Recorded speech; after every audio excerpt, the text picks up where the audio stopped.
Hindi ako makahanap ng trabaho pagkatapos ng graduation. Para hindi ako magutom, nagbukas ako ng maliit na private kitchen sa lumang bahay ng pamilya namin sa probinsya. Sabi ko private kitchen. Pero sa totoo lang, malayo ang lugar. Mabagal ang negosyo. Ang gusto ko lang naman talaga ay katahimikan.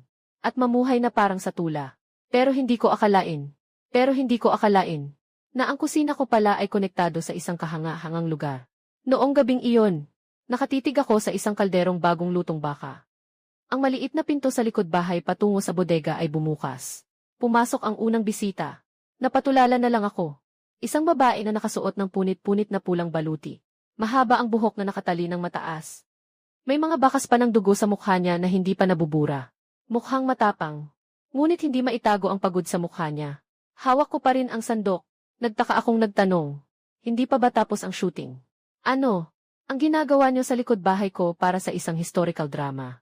Ang babae, na si General Mukinglan ng Great Yan Dynasty, ay halatang hindi naintindihan ang ibig sabihin ng film crew. Hindi siya sumagot.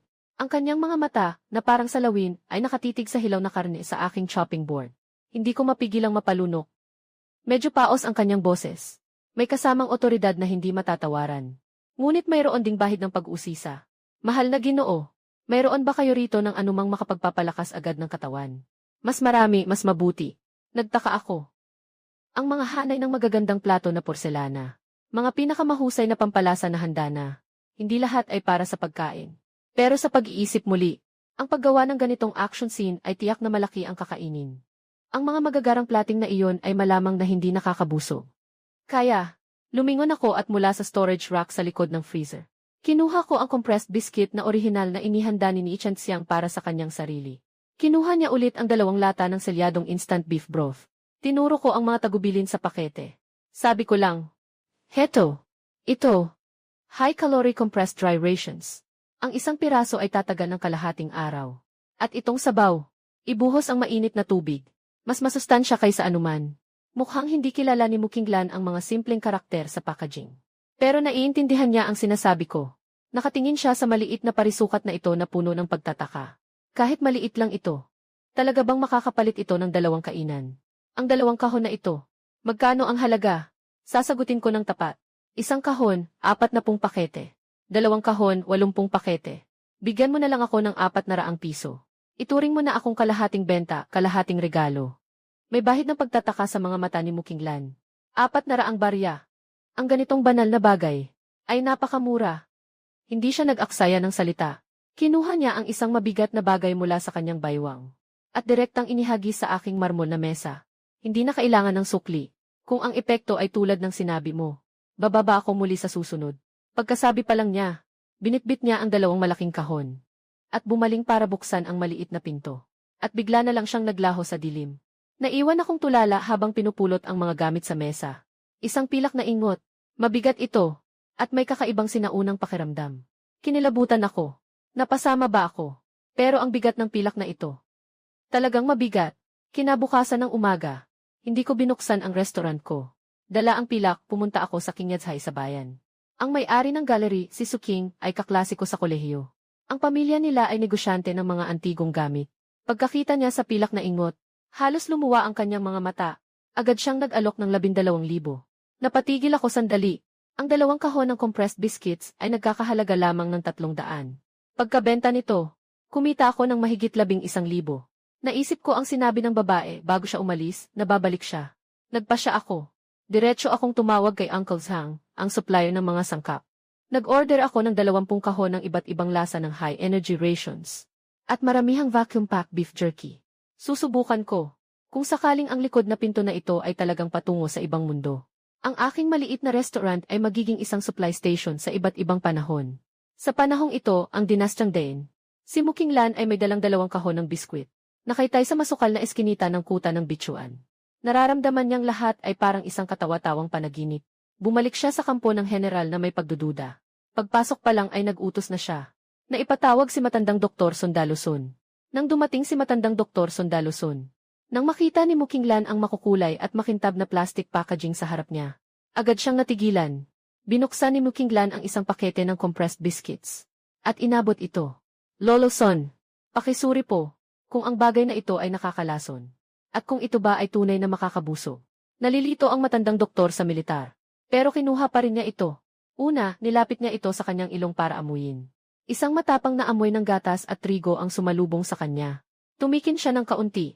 Pagkatapos, kumuha siya ng malinis na tubig para ibabad ito. Maingat niya itong pinagmasdan ng matagal. Sa huli, nanginginig ang kanyang boses sa sobrang tuwa. General, hindi ito nakakalason. At naglalaman ito ng napakataas na enerhiya.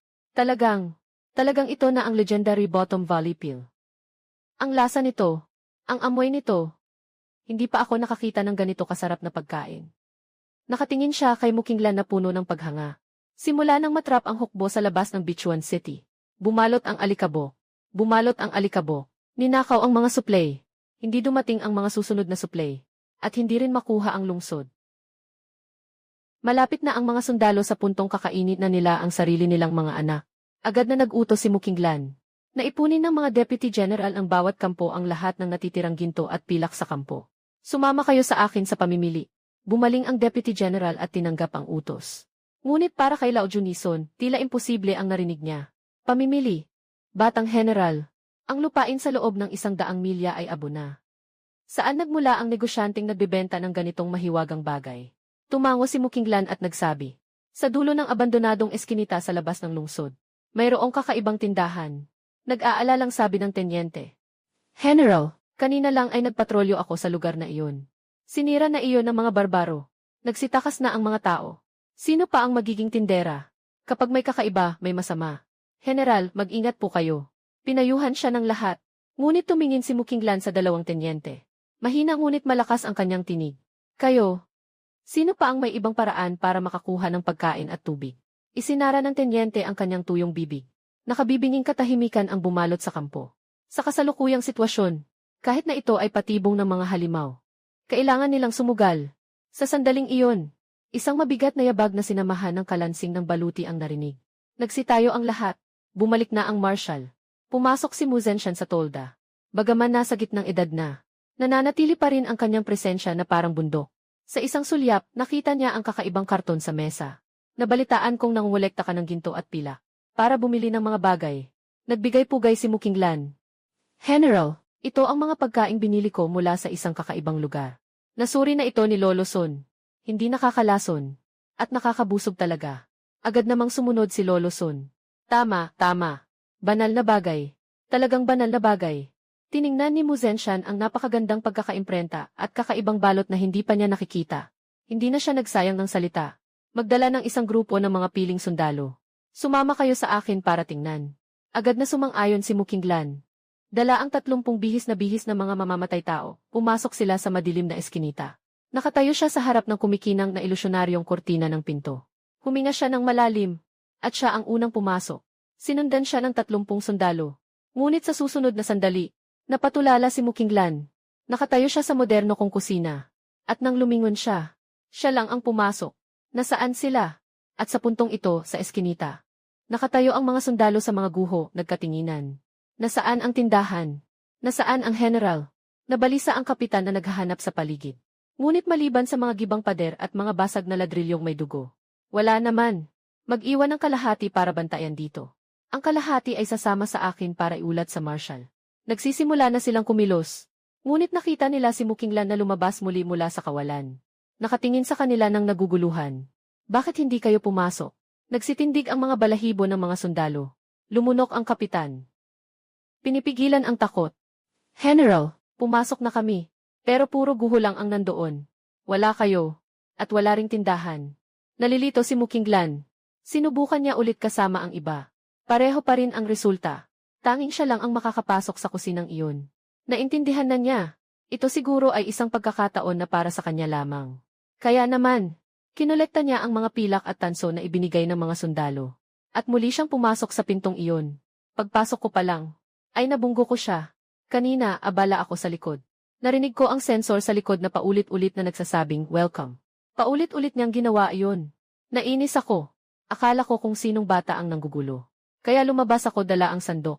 Pag-angat ko ng tingin, nakasalubong ko si Mukinglan. Nataranta ako sa mahabang espada sa kanyang baywang. Nandito ka na. Pinilit kong pakalmahin ang sarili ko. Nakita ni Mukinglan na nakatitig ako sa kanyang espada. Napagtanto niyang nagambala niya ang isang bihasa. Kusa siyang nagpaliwanag. Bumili ako ng makakain. Sabi niya, isang malaking supot ng pilak at tanso ang ibinuhos niya sa mesa. Ito, magkano ang mabibili nitong tuyong rasyon na tulad ng dati? At tubig. Kailangan namin ng maraming tubig. Tiningnan ko ang mga nakakalat na kayamanan sa mesa. Agad na naakit ang aking paningin sa tatlong malalaking piraso ng pilak. Mas maganda pa ang kalidad nito kaysa sa huli. Dagdag pa ang mga nagkalat na piraso ng pilak at mga kakaibang barya. Ito ay isang malaking kayamanan. Napalunok ako. Sinikap kong panatilihin ang pagiging kalmado ng isang dalubhasa. Tinuro ko ang 20 kahon ng compressed biscuits na kakadating lang sa sulok, at 10 kahon ng mineral water na aking idinagdag. Kunin mo muna ito. Maliit lang ang aking operasyon. Ito lang ang kaya ko sa ngayon. Tumango si Mukinglan, at tinanong ang pinakamahalaga. Kung bibisita ako sa susunod, maaari ka bang maghanda ng mas marami? Kung magkakaroon ng tig 50 kahon, magbibigay ako ng malaking halaga. Walang pag-aalinlangan akong pumayag. Walang problema. Bukas, darating ka ng maaga para kunin ito. May bahagyang pag-aalangan sa aking puso. Pagkatapos ng lahat, ang mga bagay na ito ay nagkakahalaga lamang ng ilang libong yuan sa modernong panahon. Kinuha ko ang mga nakabalot na baboy mula sa aking bag. At ilang bote ng mataas na grado na Hongsing Ergotoo ang ibinigay ko sa kanya. Ito ay mga libreng regalo. Ang alak na iyon ay nakakapagpalibot ng dugo. At nakakapagdisinfekta rin ng sugat. Isinukli ni Mukinglan ang kanyang mahabang espada. Nagbuhat siya ng ilang beses, bago niya nailabas lahat ng gamit. Pagkaalis niya, agad kong nilock ang likurang pinto. Mabilis ang tibok ng puso ko na parang tambol. Pumili ako ng 2 pilak na may tatak mula sa mga kayamanan. Kumuha rin ako ng ilang kakaibang barya. Ang natira ay itinago ko sa lihim na lagayan sa ilalim ng kalan. Pagkatapos ay nagtungo ako sa Kinyazhay. Nang makita ako ni Suking, nagningning ang kanyang mga mata na parang bumbilya. Chef Lin, saan mo naman nakuha itong kayamanan? Inilapag ko ang pilak sa mesa. Diretso sa punto. Tingnan natin.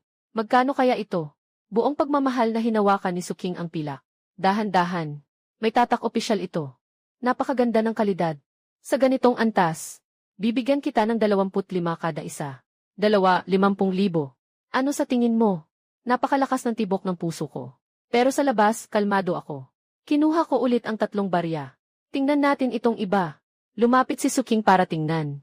Nakasimangot siya. Dahil sa kanyang pamilya. Nakakita na siya ng maraming lumang barya. Ngunit ang hugis ng 3 tansong barya na ito. Ang mga disenyo. Kahit ang mga sulat dito. Hindi niya ito nakita noon. Ngunit ang gilid ng tansong barya na ito ay bilugan. Mayroon itong kintab na dulot ng madalas na paghawak. Hindi ito peke na ginawang luma. Ganitong uri ng barya. Hindi ko maintindihan. Malalim na huminga si Suking. Ngunit ang kintab at ang materyal nito ay tunay na tunay. Kung ito ay pera ng isang maikling buhay na dinastya na nawala sa kasaysayan. Kung gayon, ito ay isang natatanging piraso. Hindi matatawaran ang halaga. Tumingala siya sa akin. May komplikadong ekspresyon. Shai, magsabi ka ng totoo. Nakakita ka ba ng malaking libingan? Sabi ko na lang, mula pa sa mga ninuno. Tingnan mo lang, kung bagay sa iyo, ibebenta ko. Kung hindi, ibabalik ko. Napangiti na lang si Suking. Hindi pa sapat ang aking kaalaman. Ganito. Tanggapin ko muna ang mga silver ingot. Kukuhanan ko ng litrato ang 3 barya na ito at ipapadala ko sa aking lolo. Siya ang presidente ng Provincial Cultural Relics Association. Hayaan nating tingnan niya ang mga ito. Sumang-ayon ako. Habang pinapanood ko si Suking na maingat na kinukuhanan ng litrato ang mga tanso sa lahat ng anggulo. Mas lalo akong lumalakas ang loob. Bago umalis, kumuha ulit ako ng 1 piraso ng pilak. Tiningnan ito ni Suking. Sigurado siyang purong pilak ito. Agad siyang nag-transfer sa akin ng ilang libong piso bilang sukli, habang dala ang mahigit 50,000 piso pa uwi. Naupo ako sa walang lamang kainan. Hindi ko napigilang magplano para sa hinaharap. Sa ganitong paraan, ang general na babae na iyon ay parang anghel na nagdadala sa akin ng kayamanan. Kung magkaroon pa ng ilang transaksyon, matatapos ko na ang aking EA para sa buong buhay ko. Anong klaseng restaurant pa ang itatayo ko? Habang dumadaan, bumili ako ng pinakamabigat na safe na hindi ko alam kung bakit. Pag-uwi ko, inilagay ko ang lahat ng natitirang pilak at tanso sa safe. Pinag-isipan ko, ang gastos para kay Mukinglan ngayon ay wala pang 5,000. Ngunit ang benta ay umabot sa mahigit 510. Ang netong tubo ay higit sa 10 beses. Sa harap ng renminbi, ano ang paglalakbay sa oras? Ano ang general na babae? Lahat sila ay aking mga izihi na kliyente. Natulog akong nakangiti. Puno ng ginto at pilak ang aking panaginip. Ngunit ang kuta ng bituan ay nagkakagulo ngayon. Ang pagkaing dinala ni Mukinglan ay muling sinuri ni Dr. Son. Wala pa ring problema. Ngunit ang mga pagdududa sa isipan ng mga sundalo ay halos sumabog na. Ang mahiwagang tindahan na iyon, tanging si Mukinglan lang ang nakakakita. Sa kanilang paningin, si Mukinglan ay biglang naglaho sa kawalan. At biglang lumitaw na may dalang mga banal na bagay. Maaaring ito ay isang marriage. May hinala, kabobohan. Ang iyong marriage ba ay kayang humawak ng totoong bagay? Maaari pa akong uminom ng ganito katamis na banal na tubig. Sumagot ang isa pa. Hawak pa rin ang bagong bigay na mineral water. Nakaupo si Mu Zenshan sa unahan. Tinitingnan ang bote ng malinaw na tubig. Malalim ang tingin. Tumingin siya sa kanyang anak na babae. Kinglan, bukas, dalhin mo ang lahat ng ginto at pilak sa kampo. At tanungin mo ulit ang taong iyon. Kung gaano katagal tatagal ang kanyang tindahan. Kailangan natin ng mas maraming supply. Mas marami, mas mabuti. Sumunod si Mukinglan ng seryoso. Biglang tumayo si Mu Zenshan. At hinawakan ang hawakan ng kanyang espada sa baywang. Seryosong sabi. Kung bukas ay makakakuha tayo ng maraming supply ng pagkain, lahat ay makakakain ng busog. Sumunod kayo sa akin. Lalabanan natin ang lungsod hanggang kamatayan. Susundin ko ang utos. Kinabukasan ng umaga, masigla akong naghihintay sa pintuan ng tindahan para sa pagtanggap ng mga kalakal. Nakita ni Uncle Zhang, ang delivery man, ang tambak na compressed biscuits at bottled water sa tindahan ko. At hindi niya napigilang tuksuhin ako. Xiao Shai. Nag-iba na ba ng negosyo ang iyong maliit na restaurant at naging supply station para sa air raid shelter? Bakit ka umorder ng ganito karaming tuyong pagkain? Nagsinungaling lang ako. Nakatanggap ako ng malaking order. May isang outdoor survival club na magkakaroon ng training sa malapit. Hinahanap nila ito. Sa panahon ngayon, tanga na ang hindi kikita. Tumawa si Uncle Zhang. Tinulungan niya akong ibaba ang mga gamit sa likod bahay. Tiningnan ko ang mga supply na mas mataas pa sa pader. Kinuskus ko ang aking mga kamay. Malaking kliyente. Halika na. Walang laman pa ang aking vault. Ang perpektong dahilan na ito ay tuluyang nag-alis ng pagdududa sa isip ng delivery driver. Mabilis niyang tinawag ang ilan niyang kasama. Mabilis nilang ibinaba ang mga kargamento mula sa sasakyan, isang kahon pagkatapos ng isa pa. Habang tinitingnan ang mga nakasalansan na kahon. Hanggang sa huling piraso ay ligtas na nakalapag.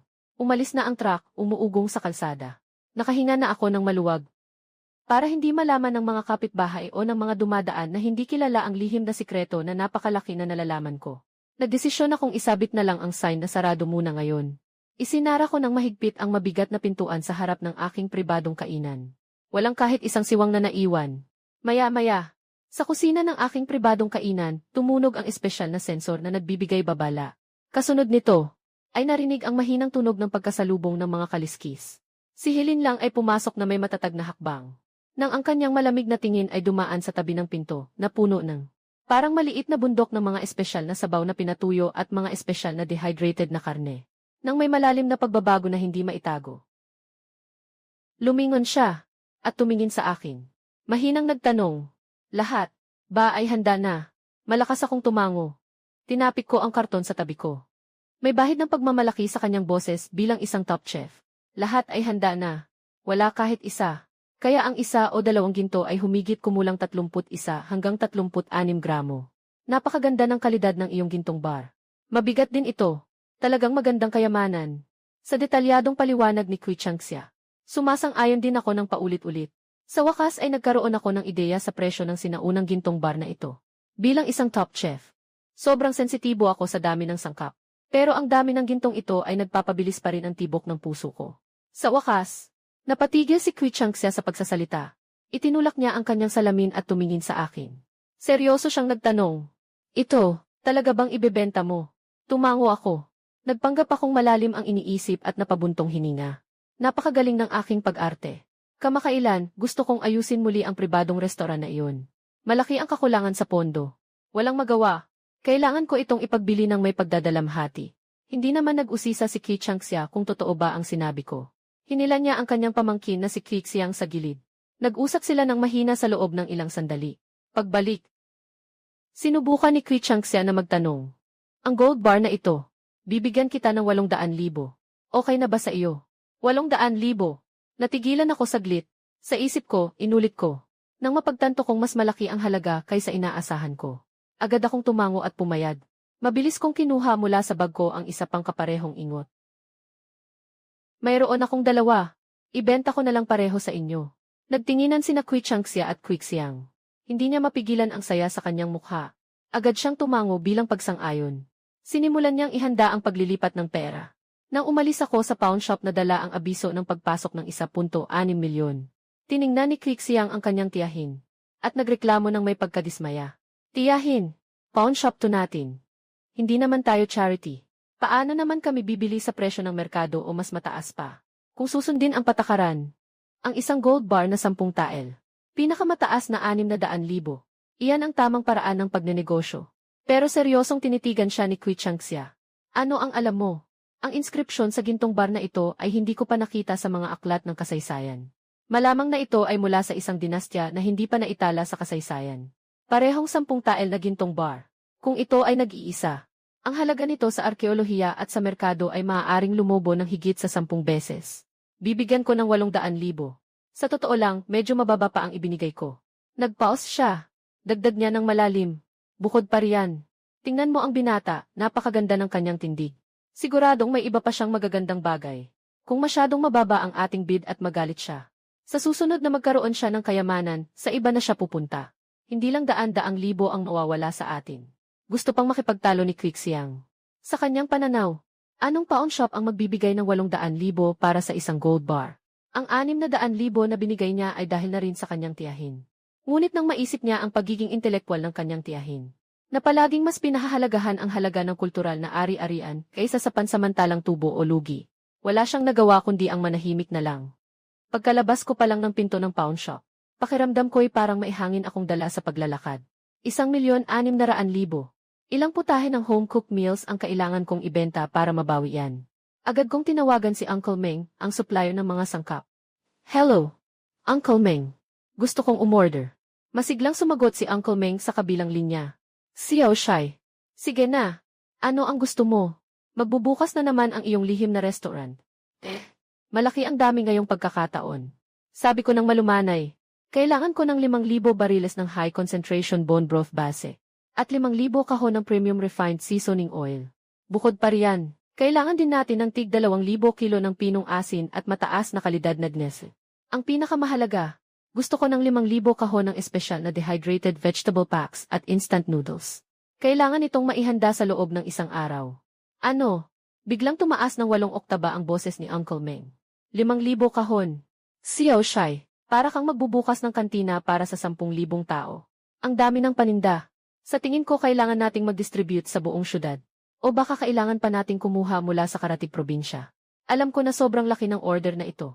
Agad akong nagluwag sa mga rekisito. Hindi ako mapili sa brand. Basta't pasado sa kalidad. At tunay ang lasa, okay na. Mas simple ang packaging, mas maganda. Mas maganda kung yung pang-industrial na malalaking lalagyan. Mas mabilis, mas maganda. Hindi problema ang pera. Nang makuha ko ang kumpirmasyon ni Uncle Meng, doon lang ako nakahinga ng maluwag. Nagsisimula ng magplano para sa susunod na hakbang. Kung magtatagumpay ang malaking transaksyong ito. Dati, iniisip kong masyadong simple ang aming pribadong restaurant na malapit sa ilog. Hindi kailangang pagandahin. Ngayon, kailangang ayusin ng husto ang kusina at bodega. Kailangan nating linisin ang mga lumang kagamitan sa kusina at mga kalat. Maglaan ng sapat na espasyo para sa malaking supply na darating. Makuha itong isang order. Pagkatapos nito, ang aking private dining restaurant ay tatanggap na lang ng mga pinili. Talagang makakamit ko na ang financial freedom. Nagbigay ako ng sarili kong injection ng lakas. Bumalik ako sa restaurant at nagtimpla ng pinaka-ordinaryong instant noodles. Mabilis na natapos kumain. At sumabak agad sa trabaho sa bodega ng kusina. Ang bodega ay magulo at nakatambak. Bukod sa mga pangunahing pampalasa na karaniwan kong ginagamit, mayroon din akong mga gamit na naiwan ng mga magulang ko. Hindi ko inilabas ang mga walang laman na karton at mga lumang gamit sa bahay na hindi na magagamit. Ang mga pampalasa na magagamit ay inayos ko. Ang mga hindi na magagamit ay inipon ko muna sa sulok. Pero nakakabigat na ang pagbubuhat ko ng mga 10 kahon. Sumasakit na ang likod ko. Pawis ang dumadaloy sa pisngi ko. Hindi ko mapigilan ang sarili ko sa pagmumura sa isip ko. Nakakainis na time travel system na ito. Hindi ba pwedeng magbigay ng kahit konting user-friendly service? Kung bawat malaking transaksyon sa hinaharap ay kailangan kong buhatin. Yung likod ko bilang isang top chef, mawawala na ba? Pagkatapos kong magreklamo, biglang may tumunog na malinaw na electronic sound sa isip ko. Parang tunog ng order bell sa isang top restaurant. Na-detect ang pangangailangan ng host. Gusto mo bang i-activate ang automatic inventory at cleaning function ng kusina? Pagkatapos nito, may 2 virtual na pagpipilian na lumitaw sa aking paningin. Magbayad ng 1,000,000 yuan. Hindi 0 yuan. Ipagpatuloy ang manual na pagbubuhat. Nang makita ko ang numerong 10,000, ang una kong naramdaman ay awa. Pagkatapos ng lahat, kahit mayaman na ako, nasasanay pa rin ako sa pagiging matipid. Pero nang maisip ko, kung matutulungan ako ng sistemang ito sa pag-aayos ng mga gamit, paghugas ng pinggan, paglilinis ng bahay, sa mahabang panahon, hindi ba ito ang pagkuha ng isang janitor na hindi kailanman matatanggal? At hindi na kailangang magbayad ng Social Security. At isang napakaloyal na janitor pa. Talagang sulit. Agad akong nag-click ng gamit ang aking isip. Agad na dumating ang malinaw na tunog ng pagbabayad sa WeChat. Ang 10,000 yuan ay agad na nabawas. Kasabay nito, nagsimula na rin ang otomatikong pag-aayos ng sistema. Isang kahanga-hangang tanawin ang naganap sa aking harapan. Sa dating magulo at walang kaayusang bodega, ang mga karton at plastik na supot na nakakalat ay tila hinawakan ng isang mahiwagang kamay. At kusang natupi, nakaayos, naging maayos pa ang kanilang mga hugis.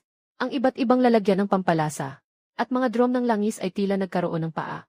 Automatikong pumipila sa mga estante. Mga supply na hindi kasya sa estante, ay maayos ding nakasalansan sa itaas. Hindi lang yan, ang mga dingding na dating puno ng usok at alikabo, mga estante, ay biglang naging malinis. Kaya nitong ipakita ang refleksyon ng tao. Kahit ang sahig ng bodega ay kasing linis ng bagong kinintab at may bahid pa ng amoy ng lemon. Habang tinitingnan ko ang kusina at bodega na mas malinis kaysa dati, masaya ang aking pakiramdam. Naisip ko, sulit na sulit ang 10,000 piso. Nakaupo ako ng maluwag sa bar at nagbuhos ng isang basong pinakamagandang Longjing Tia para sa sarili ko. Magpapahinga muna sana ako. Pero pagkaupo ko pa lang, tumunog na ulit ang telepono. Si Uncle Meng pa rin ang tumatawag. Uncle Meng, nakuha mo na ba ang mga kalakal? Masigla ang tono ko.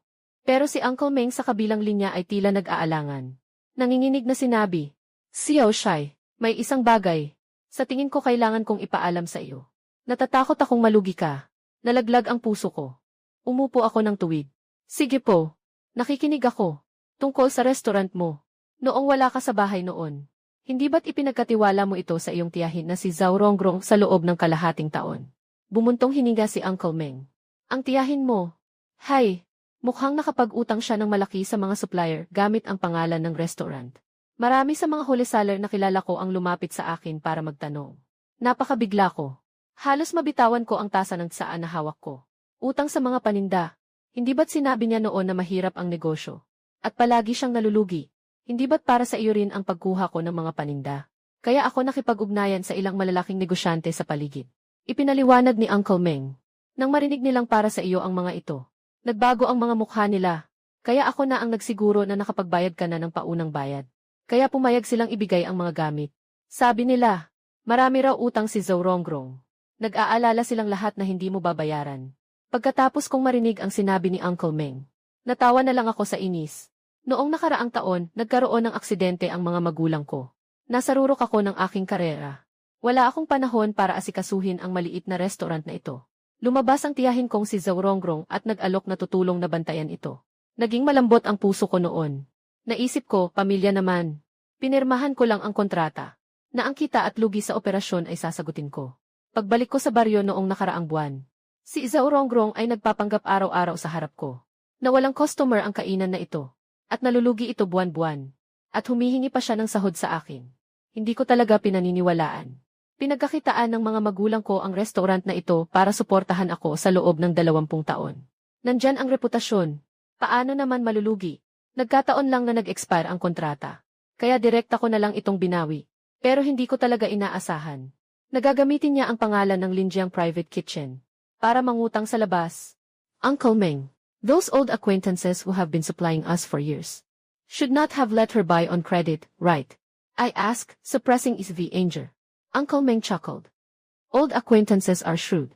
At first, they let her owe a little. Later, they saw it was hard for her to pay. Hindi na siya nagbigay ng supply. Talagang naghanap siya ng ilang bagong negosyante na hindi masyadong nakikipagtulungan. Nanghiram siya gamit ang pangalan ng lumang tindahan ninyo. Naintindihan ko agad. Ito yung tipikal na pagpatay sa kakilala, tapos pag hindi nakuha, papatayin na yung iba. Ngumisi ako. Sabi ko kay Uncle Meng. Tito Meng, salamat sa pagsabi ng totoo. Pakiusap, ipaalam mo sa mga wholesaler. Nakasaad sa kontrata, nakasulat. Ang operator sa kalahating taon ay si Zhou Rongrong. Nag-anunsyo rin ako noong binalik ko ito. Sino ang may utang? Sila ang dapat nilang puntahan. Kung hindi nila ibibigay, hayaan na nilang magsampa ng kaso. Makikipagtulungan ako ng husto para magbigay ng ebidensya. Pero ang pera, hindi ko talaga sila tutulungan na bayaran kahit isang sentimo. Sumang-ayon si Uncle Meng ng paulit-ulit. Binabaan niya ang telepono. Kinuskus ko ang aking sentido. Nag-aalangan kung tatawagan ba si Zhou Rongrong para kumprontahin siya. Pero naisip ko, ang ganitong tao ay mas makapal pa ang mukha kaysa sa pader ng lungsod. Kung ako ang unang lalapit sa kanya, ako ang mahihirapan. Kaya hayaan na lang. Sa legal na paraan, wala akong obligasyon na tulungan siyang punan ang kanyang pagkakamali. Malapit na tanghali. Nagpadala si Uncle Meng ng unang batch ng mga kalakal. 3,000 bariles ng concentrated bone broth at 2,000 kahon ng noodles. Dahil sa problema ni Auntie, mas naging mabilis ako. Agad kong binayaran ang natitirang bayad para sa mga kalakal na ito. Nagbigay pa ako ng ilang daang piso kay Uncle Meng bilang dagdag na bayad sa kanyang pagod. Uncle Meng, huwag po kayong mag-alala. Hindi ako kailanman nagkakautang. Dumating na ang susunod na shipment. Bayad agad, di ba? Tiningnan ni Uncle Meng ang impormasyon ng transfer sa kanyang cellphone. Ngumiti siya, ang kanyang matandang mukha ay tila isang bulaklak. Maganda ang relasyon natin. Xiao Shai, ang pagiging prangka mo ay eksaktong katulad ng iyong ama noon. Kailangan mo agad ang shipment na ito. Marami dito, ako ang naglabas ng pera. Dahil ganyan kakasaya. Kaya naman panatag na ako. Hindi ko talaga naisip na babaan ang presyo. Pagkatapos ng transaksyon namin kay Mukinglan. Iyon ay totoong daang beses na tubo. Ang hiling ko lang ay kumpleto ang mga supply. Para maging matatag ang landas ng pagpapagaling sa pamamagitan ng pagkain. Huwag na huwag kang bibigyan sa kritikal na sandali. Dahil sa hirap ng pagpasok at paglabas sa kusina. Pinaiwan ko rin kay Uncle Meng ang 2 maliit na stainless steel na cart. Plano kong gamitin ang automatic inventory function ng system. Para punuin muna ang mga cart. Kapag dumating si Mukinglan, diretso na niyang itulak palayo. Pinakamataas ang efficiency. Pagkaalis ni Uncle Meng. Isinara ko ang malaking pinto ng restaurant na nakaharap sa kalsada. Tanging ang mahiwagang likurang pinto ng kusina na patungo sa ibang dimensyon ang naiwan. Bahagyang umalog ang hangin sa kusina. Malinaw na tumunog ang alerto. Si Mukinglan, nakasuot ng pilak na baluti, ay pumasok na may bahid ng usok ng digmaan. Nang makita niya ang 2 puno sa pintuan. Sa mga maayos na maliliit na kariton, agad na lumiwanag ang kanyang matatapang na mga mata. Boss Shai, ikaw ay napakahanda. Halatang nagulat siya sa tanawin. Pinagpag ko ang alikabok sa aking mga kamay. Ang mga manggagawa ay gustong maging mahusay sa kanilang gawain. Ang paghahanda ang susi. Sa 2 trolley na ito, mas mabilis kang makakapaglipat ng karga. Ikaw muna ang magtulak ng isang trolley palabas.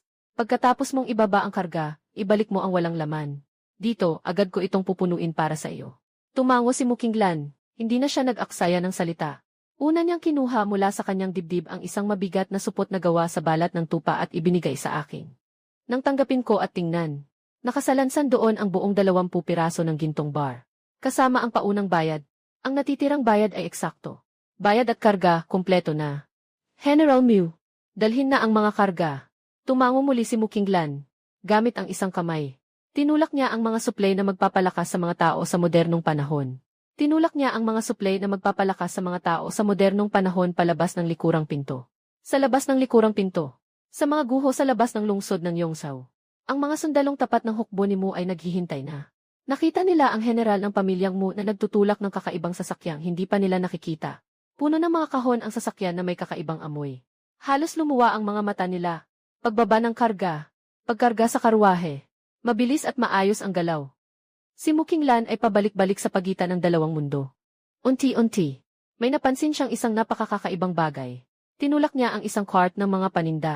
Sa loob lamang ng ilang minuto, nang bumalik siyang hawak ang walang laman na cart. Ang mga supply sa kabilang cart ay parang sa lamangka. Nakaayos ng maayos. Kahit ang anggulo ay perpekto.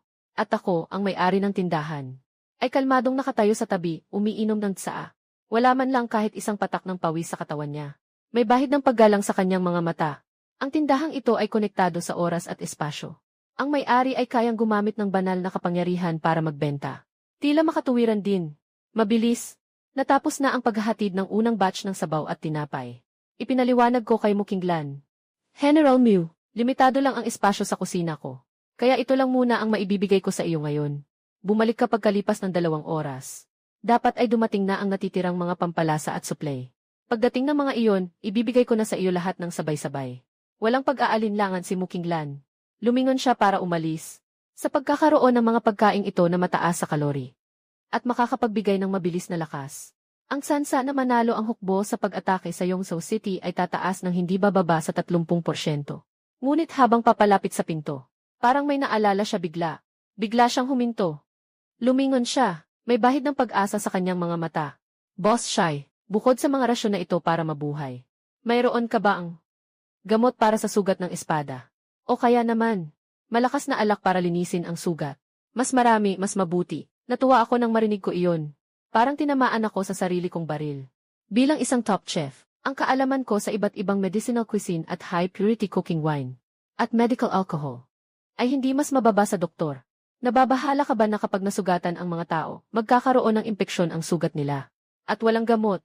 Tumango ako habang nakangiti. Madali lang yan. Basta't may pera. Hahanap ako ng pinakamagaling na doktor para sa iyo, mas matindi pa sa alak. Sisiguraduhin kong mabubuhay ang mga sundalo mo. Nagliwanag ang mga mata ni Mukinglan. Hindi siya nagsalita. Sabi niya lang, hintayin mo ako. At mabilis siyang lumabas sa likurang pinto. Maya-maya lang. Sumugod siyang muli, pawis na pawis. May hawak na mas mabigat na supot. Nakahihingal niyang sabi, ito na ang lahat ng pilak na natira sa aking pribadong account. Mayroon itong 20 piraso ng tig 10-10 na pilak at 0 piraso ng tig 10-10 na ginto. Kung kulang pa, hihintayin ko hanggang sa masakop ko ang Yongzhou City gamit ang aking mga sundalo. Sinamsam ang mansyon ng tiwaling opisyal. At babayaran ko ang kulang. Sapat na. Sapat na. Tinanggap ko ang bag. Nararamdaman ang mabigat na bigat nito. Natuwa ang puso ko. Nagkasundo kaming dalawa na hindi pag-usapan ang mga presyo. Hindi ko alam ang presyo ng mga gamot para sa sugat at matapang na alak noon. Natatakot akong baka mahalata niya kung sobra ang presyo ko. Mas natatakot akong baka lugi ako kung masyadong mababa. Pero si Mukinglan ay alam na alam niya. Bago ang digmaan, ang mga bagay na makapagliligtas ng buhay ay hindi matutumbasan ng pera.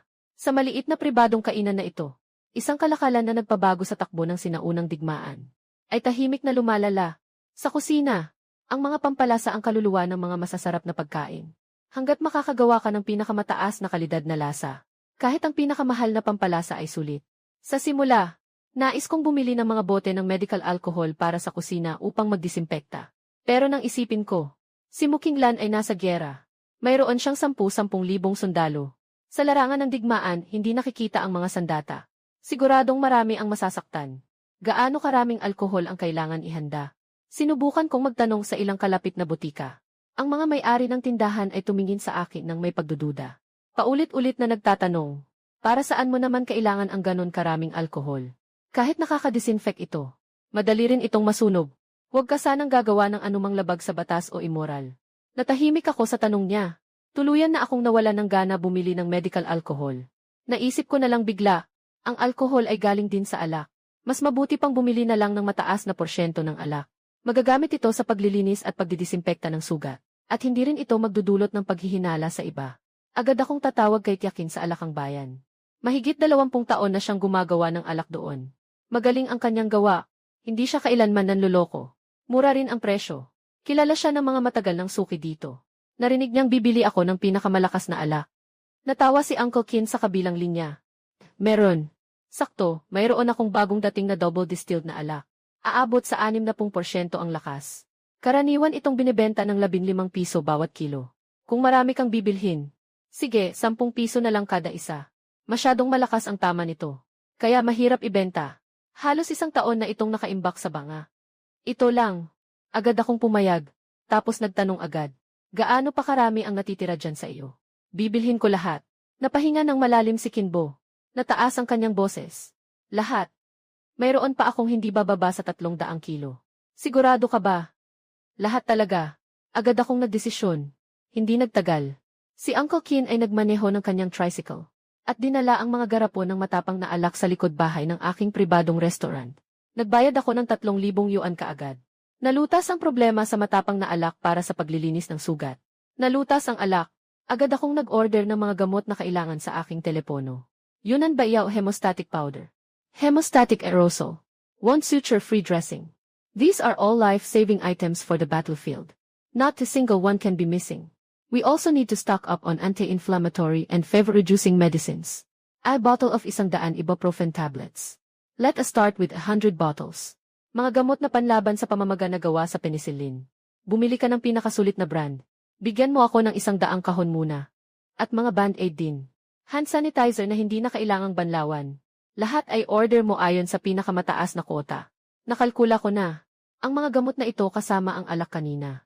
Umabot sa halos 50,000 ang kabuang gastos. Ihanda muna natin ang ganito karami. Magdagdag na lang kung kulang. Bulong ko sa sarili ko. Nakalagay na ang kalahati ng aking mabigat na dibdib. Katatapos ko lang umorder ng gamot online. Dumating na ang pangalawang kargamento ng mga sangkap ni Uncle Meng. Pumasok si Uncle Meng sa kusina. Ang dating punong-puno na bodega at mga istante ay malaki na ang bakante ngayon. Naguguluhan ang mukha. Bata. Yung daan-daang kilo ng baka at mga rasyon na ipinadala kanina. Nagawa na agad. Masaya kong tumatawa. Tio Meng, nagmamadali sila. Magbabayad ka, mabilis din. Ipapaalis ko na. Sa negosyo, ang mahalaga ay kahusayan. Nag-isip si Uncle Meng saglit. Lumapit siya, at sinabi ng may malalim na kahulugan. Xiao Shai, matagal na tayong magkakilala. Kung mapagkakatiwalaan mo ako. Sa susunod na dumating ang mga kalakal, sabihin mo lang sa akin ang address. Ipapadala ko na lang para sa iyo. Para hindi mo na kailangang magpagod dito sa 2 beses na paglipat. Huwag kang mag-alala.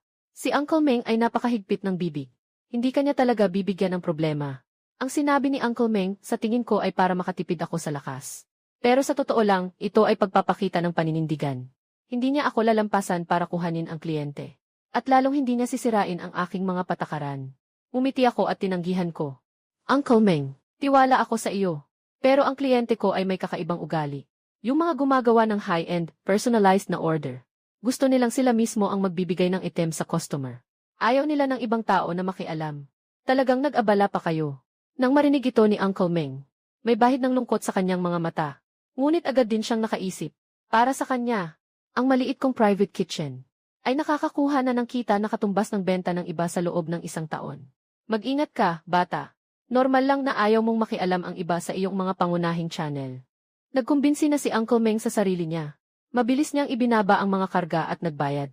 Bago umalis, partikular niyang binanggit ang tungkol sa utang ni Zhou Rongrong, ang chef ng Core Kitchen, para sa mga supply. Xiao Shai, nakausap ko na ang mga supplier na may utang sa atin. Sabi nila, pupuntahan kanila mamayang gabi para pag-usapan. Tingnan natin kung paano ayusin ang utang na ito. Kailangan mong maghanda ng maaga. Huwag kang magulat kung mapaligiran kanila at mahirapan ka. Natatakot si Uncle Meng na magkagulo ang mga tao kung hindi nila makuha ang pera nila. Umiti ako at tumango. Naiintindihan ko na. Uncle Meng. Salamat sa paalala. Aayusin ko ito. Hindi nagtagal pagkaalis ni Uncle Meng. Dumating na rin ang mga gamot na inorder ko online. Nagsiksikan ang mga karton sa sahig. Pagka-sign ko, ilipat lahat sa bodega para otomatikong masort at maayos ng sistema. Isinara ko ang pangunahing pinto na nakaharap sa kalsada. Binuksan ko ang likod na pinto patungo sa mahiwagang espasyo at panahon. Handa na ulit magbukas ang aking cross-dimensional private dining restaurant. Naghihintay kaihilin lang na dumating para kunin ang mga supply na ito na makapagliligtas ng buhay. Pagkatapos ng mga ito, unti-unti nang dumidilim ang langit. Sa labas ng pinto, mainit pa rin ang hangin. Sa di kalayuan, sa kanto, may nagtitinda ng pakwan sa tricycle, paulit-ulit na nag-aanunsyo sa speaker. Bigla akong nagka-interes. Sumigaw ako para tawagin ang tindero. Boss, bigyan mo ako ng 2 pinakamalaki at pinakamatamis na pakwan. Lumipas ang matandang kapitbahay na si Lolo Ho na nagpapaypay sa labas. Umiti siya at kinulit ako. Agad ko siyang inanyayahang pumasok. Habang ginagawa ko iyon, hinati ko ang bagong bili kong pakwan. Inabot ko ang 1 piraso na pinakamatamis. Lolo He, halika't tikman mo. Bagong bili lang. Para lumamig ka. Xiao Shai, bakit araw-araw nakasara ang harapang pinto ng restaurant mo at hindi tumatanggap ng customer? Ano ba talaga ang ginagawa mo? Kinuha ni Lolo He ang pakwan at kinagat ng malaki. Ang matamis na katas ay dumaloy sa gilid ng kanyang bibig. Agad siyang napangiti. Ay naku, ang tamis ng pakwan na ito. Si Xiao Shi ay lalong nagiging maalalahanin. Pagkaupo niya, nagsama-sama na rin ang mga matatandang kapitbahay na naglalaro ng chess. Nagmadali akong kumuha ng mga plastik na upuan. Hinati ko ang pakwan at ipinamahagi sa lahat. Nagsiksikan ang mga tao sa harap ng kainan. Habang umunguya ng pakwan, nagkukwentuhan sila. Habang nag-uusap, nagsimula nang magtanong ang mga matatandang kapitbahay tungkol sa aking kalagayan. May nagtanong sa akin kung bakit hindi ako tumatambay sa malaking syudad. Bumalik sa lumang eskinita para bantayan ang lumang bahay na ito. May nagtanong sa akin kung may kasintahan na ako. May nagbanggit patungkol sa malayong kamag-anak na si Zhao Rongrong. Tinatanong kung bakit hindi na niya ako tinutulungan sa pag-aasikaso ng tindahan. Sinamantala ko ang pagkakataon para magkunwaring malungkot. Tungkol sa kung paano sinira ni Zhao Rongrong ang pangalan ng restaurant at nangutang sa labas para sa mga suplay. Tungkol sa kung paano sinira ni Zhao Rongrong ang pangalan ng restaurant at nangutang ng malaki sa labas para sa mga suplay. Tungkol sa kung paano si Zhao Rongrong ay nagpautang sa labas ng restaurant. At gusto pa niya akong magbayad ng sahod niya. Sinabi ko ng detalyado. Sa huli, bumuntong hininga ako. Nag-aalala ako. Si Uncle Meng, ang mga supplier na hindi nabayaran ngayong gabi ay pupunta. Ako ay isang mas bata. Kahit na tama ka. Natatakot ako na marami sila. Hindi malinaw ang sasabihin. Pagkasabi nito, nagulat ang mga lumang kapitbahay. Nagalit silang lahat. Masyadong masama ang kamag-anak mo. Ginagamit niya ang tindahan mo para kumita. Kung hindi ka kikita, okay lang. Nakalulungkot na nagpapautang ka pa sa likod mo. Xiao Shai, huwag mo siyang tutulungan sa pagbabayad. Isa siyang walang katapusang butas. Kung babayaran mo siya minsan, sa susunod ay mas lalala pa siya. Ano ang kinatatakutan mo? Kami, mga matatanda, ay nandito para magpatunay para sa iyo. Sa pagnenegosyo, kailangang maging makatwiran. Kung sila ay maging walang katwiran, hayaang sila ang magdemanda sa korte. Ano ang kinalaman mo dyan? Nakikita ang kasiglahan ng lahat. Ako ay naaantig at nakakaramdam ng pagsisisi. Gagamitin ko ang kabutihan ng mga kapitbahay para harapin ang mga supplier. Medyo may paggamit pero naisip ko ang ginawa ni Zhao Rongrong. Kaya pakiramdam ko ay tama ang ginawa ko. Ang mga utang na ito ay hindi dapat ako ang magbayad. Sa sandaling iyon, isang van ang biglang huminto sa harap. Bumaba ang 4 na lalaki. Pumasok siya sa tindahan ng may pagbabanta. Sino ang may-ari? Ilabas niyo ang may-ari. Lumapit ako. Kalmado kong sinabi. Ano po ang maipaglilingkod ko? Tiningnan ako ng 2 lalaki na may dalang briefcase mula ulo hanggang paa. Ang nakasuot ng itim na polo shirt ang unang nagsalita. Nasaan ang nanay mo? Hahanapin ko siya para magbayad. Dahan-dahan akong sumagot. Manong, nagkakamali po kayo ng tao. Dati po itong pinapatakbo ng tita ko, si Zhao Rongrong. Pumanaw na po ang mga magulang ko noong nakaraang taon. Hinahanap niyo po ang nanay ko. Baka kailangan nating hanapin sa ibaba. Nagdilim ang mukha ng lalaki. Medyo nahihiya. Isang batang lalaki na nakasuot ng asul na checkered na kamiseta sa tabi ang mabilis na sumagot. Medyo mabait ang tono. Narinig ko kay Old Meng kanina na marami kang kinukuha na stock. Marami kang biniling high energy rations. Tiningnan kita. Mukhang talagang negosyante siya. Nagbigay siya ng business card. Nagpakilala siya. Ako si Zhu Hong, ang may-ari ng Fiyang Food Supplies Wholesale. Sa nakaraang taon, nakautang ang tindahang ito ng mahigit 30,000 yuan sa akin na hindi pa nababayaran. Nandito ako ngayon para maningil. Ang sitwasyon ng tatlo ay halos kapareho ng sa akin. Excuse me. What is your relationship with the previous owner, Zhao Rongrong? He explained his purpose in a few words. I thought to myself. Finally, someone with a clear logic. I took out the pre-prepared contract and printed copies from the counter. She is Jiwei aunt. After Jiwei parents' accident last year, iniwan ko sa kanya ang tindahan para asikasuhin. May kontrata kami na nakasulat. Siya ang bahala sa mga lumang utang. Ako naman ang bahala sa mga bagong utang. Walang pananagutan sa isa't isa. Ito ang kopya ng orihinal na kontrata. Pwede ninyong tingnan. Binasa ni Zhu Hong ang kontrata. Nakasimangot siya. Malinaw na bago siya dumating, tinanong na niya si Uncle Meng tungkol sa sitwasyon. Ngayon, habang kinukumpara ang kontrata, agad niyang nakumpirma na niloko siya ng babaeng iyon, si Zhao Rongrong. Ang 3 lalaki sa tabi niya ay nagbago rin ang mga mukha, hindi na maganda. Isa sa kanila ay nagreklamo ng hindi mapakali. Magkamag-anak naman tayo lahat. Natural lang na magbayad ng utang kapag may utang. At saka pa, nabalitaan kong nakakuha ka ng malaking deal nitong mga nakaraang araw. Bayad agad sa mga bibilhin. Ano lang ba ang maliit na halagang iyan sa iyo? Lubos akong nagalit sa sinabi mo. Sabi ko na may malamig na mukha. Siya ang tita ko. Hindi siya ang nanay ko. Hindi dahil magaling ang negosyo ko. Ay ako ang dapat pagbintangan. Kahit magkapatid, kailangan malinaw ang usapan. Malinaw na ang sinabi ko. Kung maniningil, siya ang puntahan ninyo. Hindi ko akuin ang utang na ito. Kung hindi kayo kumbinsido, sige, ay demanda ninyo ako sa korte. Wala ring silbi kung sasabihin mo sa akin. Pinapanood ko sila. Patuloy na sinasabi. Alam ng mga kapitbahay. Ang tindahan namin ay bukas na mahigit 20 taon. Hindi kailanman nakautang. Dati, si Uncle Meng ang nagsusupply. Ang tiyahin ko ay hindi makakuha ng mga produkto mula sa dating supplier. Kaya ko kayo hinanap. Noong nangutang kayo sa kanya, hindi ba ninyo nalaman kung kanino ang tindahan? Nagtinginan ang dalawang lalaki. Hindi sila makapagsalita. Nalaman nila. Pero ang iniisip lang nila noon ay agawin si Uncle Meng.